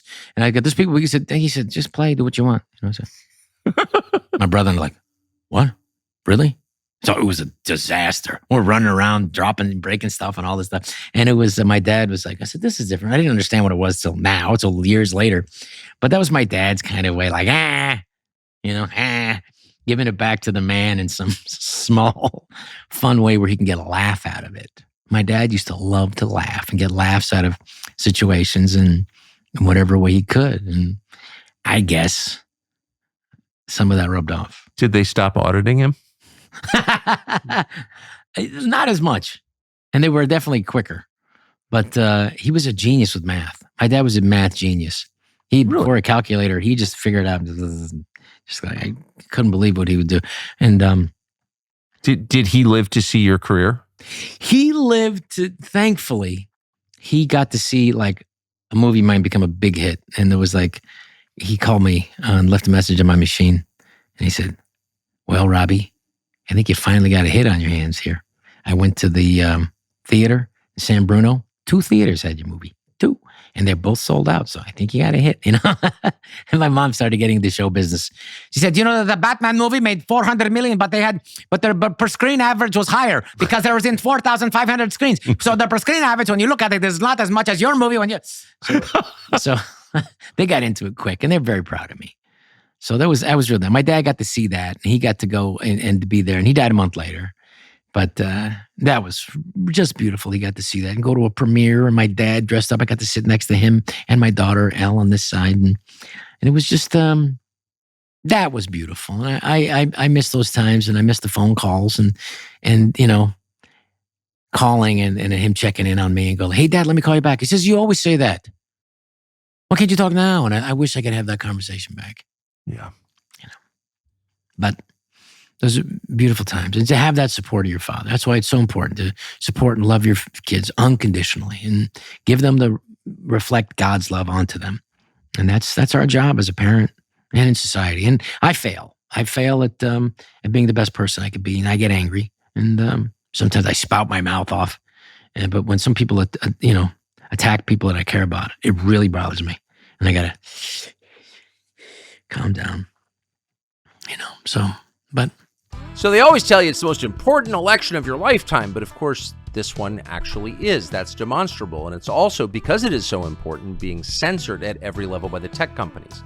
So we were thinking about this a couple of months ago, and we thought, why not get on the road live in front of actual people, live audiences, coast to coast, a nationwide tour where we can't be censored? That'd be good. It would also be fun. So we're doing it. We're going to be on stage with some of our friends, some of the most fascinating people we know, the most recognizable people we know, responding to what is happening in America this September in real time. It'll be just like the podcast, but it's going to be live. So we're excited to announce our friend Larry Elder is coming to join us in Milwaukee, Wisconsin. Our friend John Rich will be there with us in Sunrise, Florida. We're adding more stops. We just added another stadium show in Reading, Pennsylvania.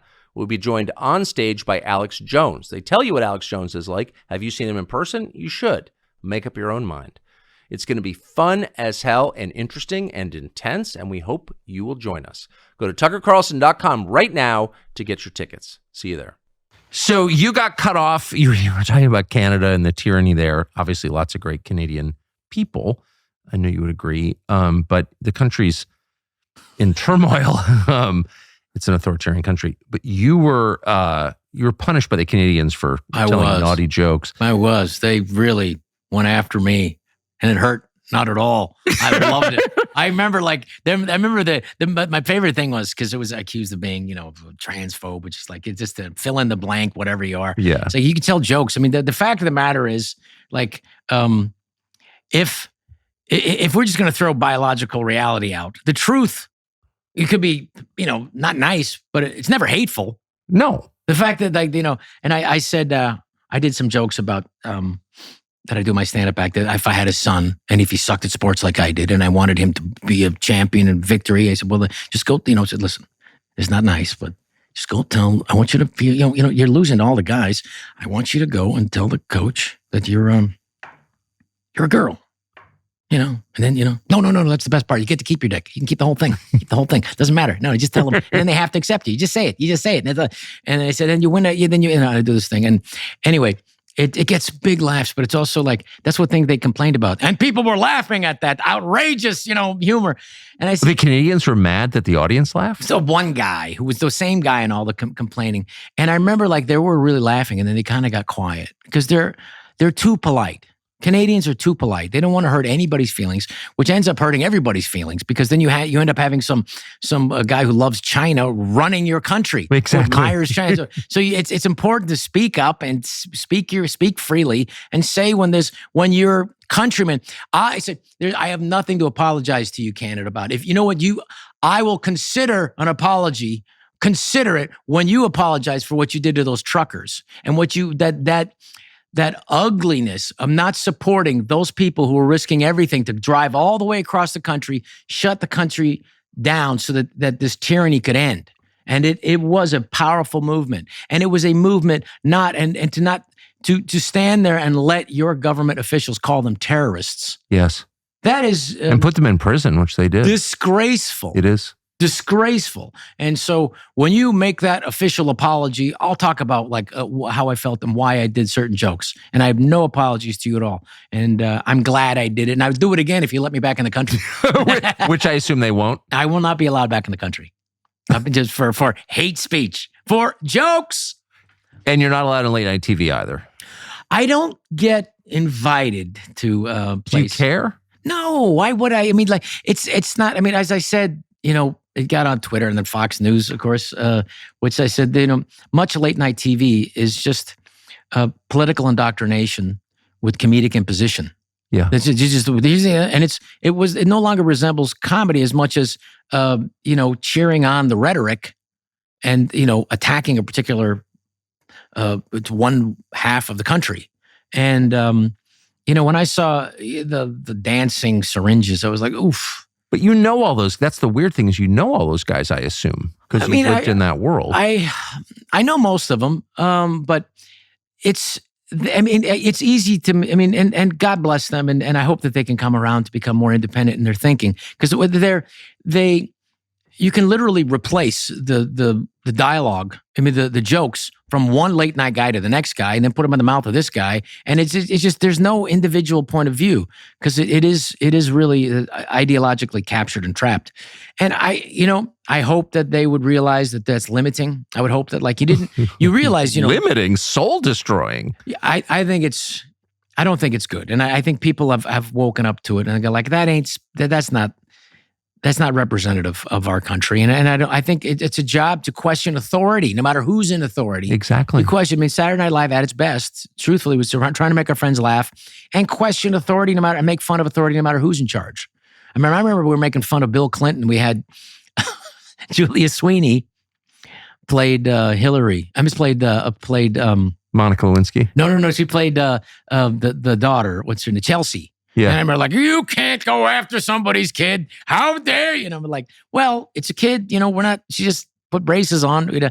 So there seemed to be like an outrage with liberals. They don't have as good a sense of humor. I should say this. I'm sorry. They're more sensitive and they get outraged and they don't like it. So, but at the time, Saturday Night Live did it anyway. Yeah, they did, and they're coming back to it. I really think that they're making fun of Biden. They have, and they got a good crew there, really talented new group, and they're gonna. It's an institution, and like any institution, whether the particular late night show or a network or Saturday Night Live, any institution is going to be susceptible to this ideological claptrap, and it is. But it's also you can understand it, and I think as I'm. I was angry about it, and I have to come to it from a place of peace and understanding. If I'm going to help it, if I'm going to participate in this culture, I have to come from a place of understanding, and it doesn't come naturally to me, but I got to come from a place of understanding, tolerance, forgiveness, and empathy. And it's hard to fight against that when you are getting this. You can only talk about this, and everything's got to attack half of the country, and they are susceptible to that. And hopefully, they'll realize. Because their ratings are getting smaller. Yeah. The number one guy is the very funny Greg Gutfeld. My buddy Jamie Lissow goes on the show all the time. That's the number one show. So if it's about ratings, about money, well, then think about the money. And I think eventually Hollywood, if they're anything, they're whores. And they will do what makes money. You think that Sony Pictures wants to have a Christian division? They didn't care about that, but they do now. Why? Because people like Angel Studios are making money non-traditionally, and they didn't see that coming. When Mel Gibson made Passion of the Christ, they tried to destroy that. Oh, I remember very, very well. They hated him for that. And they did not take him out. And that became the first real internet sensation. And they couldn't stop it. He's a tough man. He can take it because he has a faith in God. And he's like, and Catholicism is the closest to the original words of Jesus. And that's why it works for me. And I there's a film that I want to make called about the Shroud of Turin. And the Shroud of Turin is the burial cloth of Jesus of Nazareth. It is. And the fact that the Stirp scientists tested it in the wrong place and didn't quantify that there is these French nuns who were trying to repair in the 16th century their Lord's burial cloth, and that they would do this French thing called this French weave called an invisible weave, and that altered the findings of the testing of the carbon dating. Yeah. And so there's this beautiful movie that we want to make, and I'm going to make that. And it's just expensive to make movies, and obviously, I don't find myself in the good graces of Hollywood right now. But luckily, there are enough people who want to bring a message of healing. Are you going to approach Disney with that movie? No. You don't think Disney's going to come around anytime soon? It's so funny is that when I got the Disney Channel, my ego is like, maybe they have the on the Disney Channel to have the hot chick, and they would never make that movie now. And I started turning it, and they didn't have it on there. But it's on Amazon Prime, baby. So Disney also is another organization that caught up in what sounds good, social justice. The equity. Whoa, equity. Yeah, whatever it is, equity. But what equity is a grievance. It's people like, I want this, and the idea that somehow we're going to get the same outcomes and that they're guaranteed. It was like Kamala Harris's dog whistle now is this equity thing. And if we don't have, as Thomas Sowell says, if we don't have the same outcomes in the same family, how are we going to have that in society? We have to have a meritocracy. We have to have the best people, and we have to have some sanity. So, but Disney, no, they're not going to make that movie. And I hope that they do well. It's a company that I worked for many, many years ago. It's a best brand in show business. I will tell you a funny story that when I was there, I think Bob Iger had just taken over from a great man. I really loved Eisner. He's the one who turned that company around. And he's a fan of my movies. I love the guy, of course. But when Iger came in, and then I was still there, and you're out when the new regime comes in. Been there, yeah. It's for a few months. Been a few months, and they were talking about the movies. And unfortunately, I was involved in, at the regime. It wasn't making a lot of money for movies at that time. We were on our way out. We all knew it. And then there was a meeting with the board of directors, and I think Senator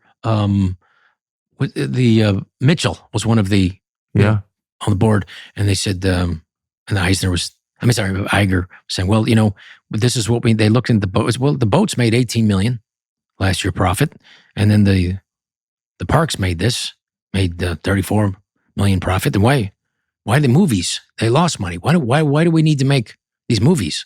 Let's just not make movies and just do the boats. And he said, well, Mr. Secretary, I think the movies are what get people on the boats. So U.S. senators aren't the best judges of no, surprisingly, business. aren't the best judges of what movies should be made for children and their families. I hope Disney comes around. They see what happens when they get too woke. They get spanked. Yeah, they get spanked, and they that's a company that I got to root for, and I got to hope that they right the ship. And money has a strange way. That's the thing about America. People come from all over, in America, whatever their belief system. America has a wonderful seductiveness about working your butt off. You get successful, making money. And so we've had a wonderful check and balance here, usually with what makes the most money. Let's keep doing that. Yes. So I would hope that Disney rights its ship and gets away from this trying to indoctrinize our children. How awful is that? Depressing. It was really bummer that the fact that my wife and I would have to watch the movies first before we let our kids. The last few years, we have to watch the movie first before we let our kids see it. Let's just check it first. My parents never did that to me. They took me to see The Godfather, Sonny Corleone. They didn't ask me, how did you deal with that? They didn't want to get a babysitter. So we would watch these movies just to make sure. Well, my wife would, she does most 90% of the child rearing, and to make sure that they're not getting any stuff that we don't want them to have. Yes. And that's not okay. That's not good for their business. It's not good for society you're putting out stuff there that is undermining a traditional family. Well, and trying to destroy the lives of kids. I mean, that's pretty dark. It doesn't get any worse than that. How would you rate Trump, not politically, not personally, but from a comedy standpoint? Well, I've met him a few times. Nice guy. I liked him. You think he's very funny? likable? Absolutely. That's the thing about it. It's like, you have a guy who's genuinely has a sense of humor, tries to make jokes. And then the jokes are like, he said this, will he be a dictator on day one? But then that's, it's okay. It's a joke. He's joking. He doesn't, like, no, he's going to be, So he's got to be super careful. That's why I feel sorry for anybody in the public eye. And unfortunately, during COVID, he listened to the wrong people and he trusted the wrong people. Yeah. But I think he learned from that. And I think this time, hopefully, I don't think he's going to, I don't think he's going to make that mistake. I hope not. I hope he doesn't just put in the bankers in charge of the banks and then the, pharma people in charge of the CDC and the FDA. And I'm hopeful, but I think anybody who doesn't need it, I wouldn't want to run for president. No chance. But he's subjecting himself to this. Wow, that's rough. And I admire anybody who wants to serve their country in the capacity. And if you think about traditionally with John Adams, to be a doctor, an attorney, the highest thing he could be was to be a public servant and go into politics. That's what he felt was his highest calling. And I think we've moved away from that now. So I want what's best for this country. And I do think I like governments that are administrations, I should say, that are less confident so that they don't want to go around, start more wars, blow up the world. And I think we're at a time financially in this country, you just can't keep spending another trillions and trillions of dollars and expect this just to be magically taken care of. This isn't an issue. This is a real problem. And this administration, and the same thing with the Republicans in Congress, this Ukraine war has to end. We had to get out of it. Whether it's Robert Kennedy, who's a great guy, or whether Trump gets in, and we have to end this war because it's different than just these skirmishes and smashing up parts of the world, which is also awful. What they did, what the Obama and Hillary Clinton administration did to Libya was just dreadfully awful. And you saw that killed all those people for no reason. For no reason. And then what's happening in Europe and the people who are leaving, and it's still a mess there. That is something that's a war crime. That's a human rights violation. And we got to stop this war because this guy has the most nuclear weapons. And I'm saying he's going to use it. We might. But if you keep poking a bear in the eye enough, that bear is going to lash out and do something. And over 350,000 Russians have died at least in this war. That's like 7-8 Vietnams for us over a 19-year period for us. They lost more people in World War II. They're the ones that won. I know. World War II. They 20 million people. They know what that sacrifice is. And they're not going to bend for this. We have to. It's not going to be perfect. Like in any divorce, Ukraine's not going to get everything they want. Russia's not going to get everything they want. But there has to be a cessation of human carnage. This has to stop. And whatever we got to do that, whoever administration is going to do that. And the Republicans also have spinelessly, Senator Graham is just a warmongering weasel. These people need to be kicked out of office, even if they're replaced by a party that I'm not fond of right now. We got to get rid of these people and if you are for war, get rid of them, vote them out. If you find out who your senator and congressman are voting for so that we can end this and stop it. As a Christian, what do you make of politicians who call themselves Christians and then cheerlead and vote to fund carnage that doesn't help anyone, that results only in killing? Like, that doesn't seem like a Christian position to me. They are hypocrites. And they are hypocrites because not only are they continuing the slaughter, but they're also financially benefiting from it. So you have at least in some ways, the cat's out of the bag. Biden, what's left of Biden, admitted that the money's not leaving the country. It's just going down the street to the military industrial complex. Raytheon's got these $100 billion. Don't worry. It's like, no, let us worry. Let us worry very much that we are exporting this murder, that we're exporting this slaughter, and the taxpayers, and then the congressmen also are can invest in this, that, congressmen, senators, that can make money off this slaughter, that is truly evil. I agree with you completely. So we need to stop that, and hopefully this new election will bring about an end to it. It's got to stop. We can't let it spread. We can't let it fester.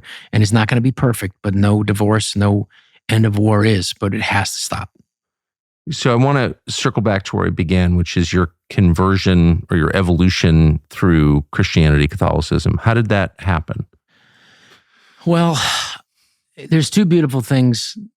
One is to know that there is far too many stars in the sky that are necessary for the universe to continue. It seems to be, and there's far too much spermatozoa and flowers for flowers to continue, and they don't need to be that beautiful color. There seems to be an exuberance in creation. There's just too much, and there seems to be a celebration, a celestial whoopee, as Alan Watts would say. And that's a really beautiful thing. And there's too much exuberance in nature. I love that. And there's definitely a joyfulness to all of it. And it's like, wow, look at that. Sometimes you look up at the clouds and you go like, that's as beautiful as anything that Monet could have ever made. Yes. And it's temporary, and everything is temporary. So that's like when you realize that the pyramids are at their half-life, 5,000 years, and in 5,000 years they'll be dust. And I go like, wow. How much more so us? And if you think, if our works, whatever we do, if you think our good works are but dirty rags in the face of the Lord, how much more our pride, our vanity? So that came to me by having children and the incredible beauty and gift that they are, and how they see the world, and that their eyes point out to see everything, and that they know that they're connected to everything, and they have to be taught that there's a separation between them and their mother. This is something that they just naturally, they know they're a part of everything. When the astronauts look back from the moon, if they ever went, they saw one thing. If they had gone. If they had gone on the set that they were on, right, where they were shown a picture of in Earth. Laurel Canyon, I think. They saw the picture of Earth, and they saw one thing, and we're that one thing. And then at the same time, when this is coming to me, and my beautiful children are, that I'm having a second chance at, to be the father, to be a better father this time, a more present father, to see the rise of evil in the world, and to be concerned about that, and to know that now is the time to be courageous. Now is the time for people to step up and say injustice, whether it's the current attack on women, whether it's the educational system not educating kids. I say, take your kids out of college right now. Now is not the time to let your kids go. How much do you have to hate your kids to send them to Harvard undergrad right now? I agree completely. The business schools are great. They're still going good. They're all conservative too, 80%. But so you see a rise in evil, and you have to know that like, this is happening. And I've been very blessed that I got to meet some people who educated me about, evil. And in a meeting, Dr. M. Scott Peck, when I was young man, and reading his books about the first self-help book was his. It was The Road Less Traveled. And it was a book about how to be a better person, how to grow as a human being spiritually, and not take the easy road of just repetitive behavior or just not learning, not growing, but take the harder road, becoming a better person, learning, loving, being tolerant, being forgiving, being patient, which is, you can easily see how we transitioned into Christianity, because he was a Christian without saying. He was just already had the followings of Jesus in his heart. And so it was a natural opening. And he had a very interesting story about him, about how he was the doctor in the murder of the massacre of My Lai, which is the Vietnam massacre in the late 60s. And he was assigned as a psychologist by the Army, the U.S. Army, to kind of figure out the psychological makeup of the company baker who did the massacre. And so he did. And it was very interesting, his findings. One thing is, the only reason what we ever learned about the massacre of My Lai was because the helicopter pilot who witnessed it flying above couldn't live with it anymore. And so a year later to the day, he confessed and just said, well, this is what happened. This is what these people were massacred. And so during the psychological evaluation, which the Army never released, he said that these people were people. It wasn't like these particular company had members in it that had some grievances, and that they had other issues and problems, and some of them maybe had joined the Army to avoid this or that, or were in prison or whatever. And then that also was just one aspect of it. The other aspect of it is that they were being in a war that wasn't get as much support back home. So they were going through, and they were getting sniped at by the enemy, sniper fire, and they were killing their friends, and they weren't able to get the enemy. They weren't able to get them. And they just kept happening. And so by the time they got to a village, they said, where is it? Where is it? Where are they? And the people, and this was something that's interesting because it reflected on my childhood, because Asian people, when they are nervous, when they are frightened, they laugh. That is true when, like, all my relatives, when they are nervous or when they laugh, that's their go-to thing. So when the Vietnamese people who were having guns pointed at them were nervous and afraid, they laughed. And these people went ballistic at that point and just murdered the entire village, just murdered them all, killed them all. And so he did this and handed it in, and the Army never released it. So moving further, he wrote a book about after he became a Christian, and then wrote a book about healing human evil called People of the Lie. And it's a short book, but very good book about evil. And it's important now to identify and to help heal human evil. And it's a fascinating book, but it helps you identify people in your life and people who are capable and who are evil. And evil does exist, and we need to arm ourselves with God, and to arm ourselves with knowledge so we can protect ourselves for what's a rise in evil. And the last chapter of the book, one of the chapters, which is really stunningly awful, was this one kid who was depressed, and he went to go see Dr. M. Scott Peck, and he found out that his brother had killed himself. And he realized this is a really good kid, and he's depressed, obviously, his brother killed. And then he found out that for a birthday present, his parents gave him a gun. And he's like, that was just absolutely stunned.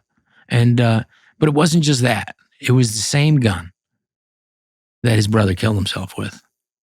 So there was a realization, and he talked to the parents and realized these were evil people.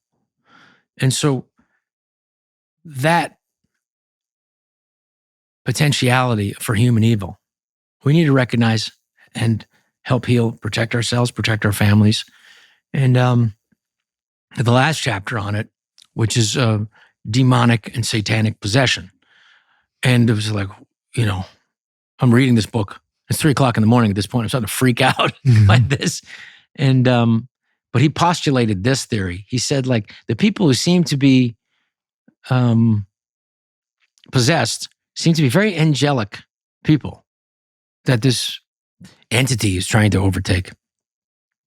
And they're fighting back for it to free themselves. And evil, even evil, it has to succumb to the will and of Jesus Christ and must submit to it. And which the theory that he postulates, well, this is somebody who's fighting back. So therefore, it makes sense that there are people who don't fight back and just accept it and go with that. And that demonic possession becomes complete. And I think we have to know that that's something that exists, is real, human evil, whatever you want to call it. And so what Dr. M. Scott Peck in the bigger picture tried to explain was that, like, obviously science and theology had to split at a certain point to survive, because theology was crushing science. Yes. When you have when Copernicus discovers that the sun is a solar, the beginning of the middle of our solar system, not the Earth, and it's not part of the church doctrine. That has to be recanted. Obviously, science had to split. So you had the laws of nature, which is just, they just took the lawmaker out, and they still the laws, just like we have theological laws. So when you have that separation, what Dr. M. Scott Peck tried to do is to bring it back together. So when somebody's like a murderer or somebody's bad, in science, medicine, you call them sick. Theologically, you call them evil. They're one and the same. So in the attempt to cure human evil, I think it makes us, we need to do both and to work together. And I think through bringing people closer to God, bringing our nation, which was founded under God, I think we have a chance to heal our nation, and because there is a rise in evil, and I think we all see it. So it sounds like you're saying the rise in evil turned you toward God. Well, I think both bookends. The beauty of it, and my children, and the beauty of seeing what God's gifts are, and there's so many, and also to be. You have to recognize that this, whether it's a cycle or what happens, that there is evil. There seems to be a rise in evil in the world. What's happening, and just like with in Europe in the 1920s, the New York Times called these small group of people a bunch of misfits, and nothing will ever come of them. The National Socialists. I think we need to be very careful how we move, and I believe the United States must continue to be the guide and for the world as an example of freedom, not perfect freedom, not a perfect society by any stretch, but a one that aims for equality, that aims to be able to express itself, and free speech is the beacon call for freedom in the world. And nobody's swimming away from America. They're not trying to get out.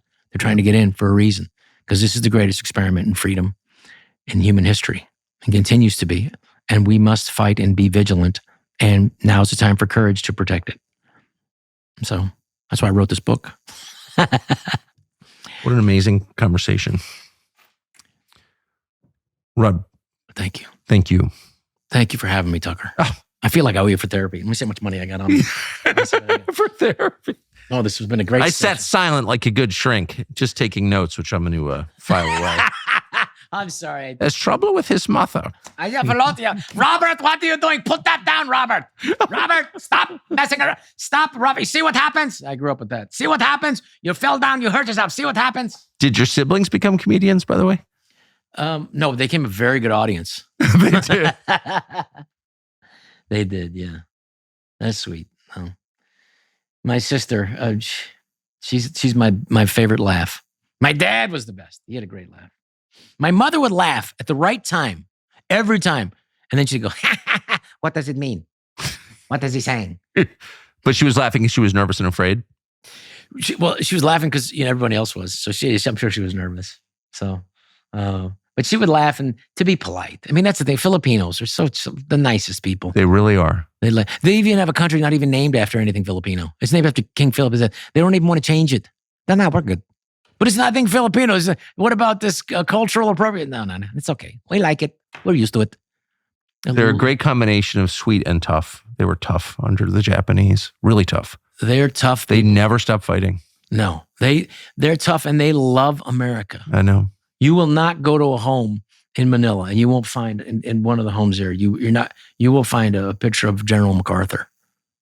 You will find it for sure. And they love America. When I was there in 1972, a little boy, I'll never forget. They still had the bayonets of the Marines, American Marines who died. They still had the bayonets there with the helmet on it. They were still taking care of it every day. I was like, this is 1972. Really? It's like, it was absolutely stunning. But that's how grateful they were for the sacrifice. For some other people coming from another country to save them. Yeah. That's... from true oppression, the Japanese were, I love Japan, but the Japanese were, the Imperial Army was very, very harsh. Unbelievably brutal. And, but that they thought themselves as liberators. That's why they hated the Philippines. That's why they didn't take them prisoner during the Bataan Death March. Yeah. My uncle was a soldier. So, if you fell down, they just killed you. And the Japanese killed maybe upwards of 70,000 Filipinos. Then nobody knows. Nobody knows how many, because they didn't take them prisoners because they were fellow Asians that were fighting against them. Yeah. So they took umbrage to that. So they wouldn't take them prisoners. They didn't like the whole idea of it. So that brutality for such an incredible culture. It is an incredible culture. And an incredible people and a beautiful, clean, organized, wonderful country. But just let you know that like there's no country that is not susceptible to do horrible things and to perpetuate evil in the world. And we have to, be a buttress to it, to really think about our actions, and to make sure that we're coming from a place of reflection and that we're doing the work of God. And this country is a good country. I love this country. I will fight for this country. And I want to raise my kids in this country. There's no other place to go. It's like, we'll just go to this other place. This is it. This is the last stand for freedom in the world. This is it. So we're staying. We're gonna fix. We're gonna fight, and we ain't going anywhere. And I want to make sure, whatever time I have left, and God willing, that God has given me my health and a beautiful family. Whatever time I have, I want to make sure that the potential for my kids to have the same, to live their dreams. This crazy kid, Filipino Jew, and have a chance to live his dreams, get on Saturday Night Live and say live from New York a Saturday night, and to make movies that my dad could see. I just, what an amazing country this is. How beautiful. My mother, she never thought of herself. She only thought, I was American. My father was American. Her father was an American soldier. She didn't meet till she was older. So she came to San Francisco by accident. But she said, I love this country. Don't anybody ever say anything bad about this country, ever. I love this country. And she did, with a passion. People who come here from other countries, they get it. Yeah, I know. They understand what an incredible, unique society and what this offers. So that was drilled into my head. Yeah. You said you wanted to end on a prayer? Yes, I would. I'd like to end. I'd like to end on something that my friend said right before this new flap in the media about me. He said, "What an incredible coincidence!" And there is no coincidence. Everything's meant. And this is a reflection for the day, August 10th. We've been our own worst enemies most of our lives, and we've often injured ourselves seriously as a result of a justified resentment over a slight wrong. Doubtless, there are many causes for resentment in the world, most of them providing justification. But we can never begin to settle all the world's grievances or even arrange things so as to please everybody. If we've been treated unjustly by others or simply by life itself, we can avoid compounding the difficulty by completely forgiving the persons involved and abandoning the destructive habit of reviewing our hurts and humiliations. So I would say, thank you for this time. Thank you for this time, Jesus, and allowing me to speak my mind and with this wonderful conversation and with my new friend, Tucker. And God bless this great country and protect her children. God bless my daughter, and God bless all the daughters and all the people that are having problems in the world. And we thank you for all these opportunities that you give us. In Jesus' name we pray. In the name of the Father, the Son, and the Holy Spirit. Amen. Amen. Thank you. Thank you. So it turns out that YouTube is suppressing our show. I know. Shocking that in an election year, with everything at stake, Google would be putting its thumb on the scale and preventing you from hearing anything that the people in charge don't want you to hear. But it turns out it's happening. So what can you do about it? Well, we could whine about it, but that's a waste of time. I'm not in charge of Google. Or we could find a way around it, a way that you could actually get information that's true. It's not intentionally deceptive. And the way to do that on YouTube, we think, is to subscribe to our channel. Subscribe, and you'll have a much higher chance of hearing what we say, and we hope you will.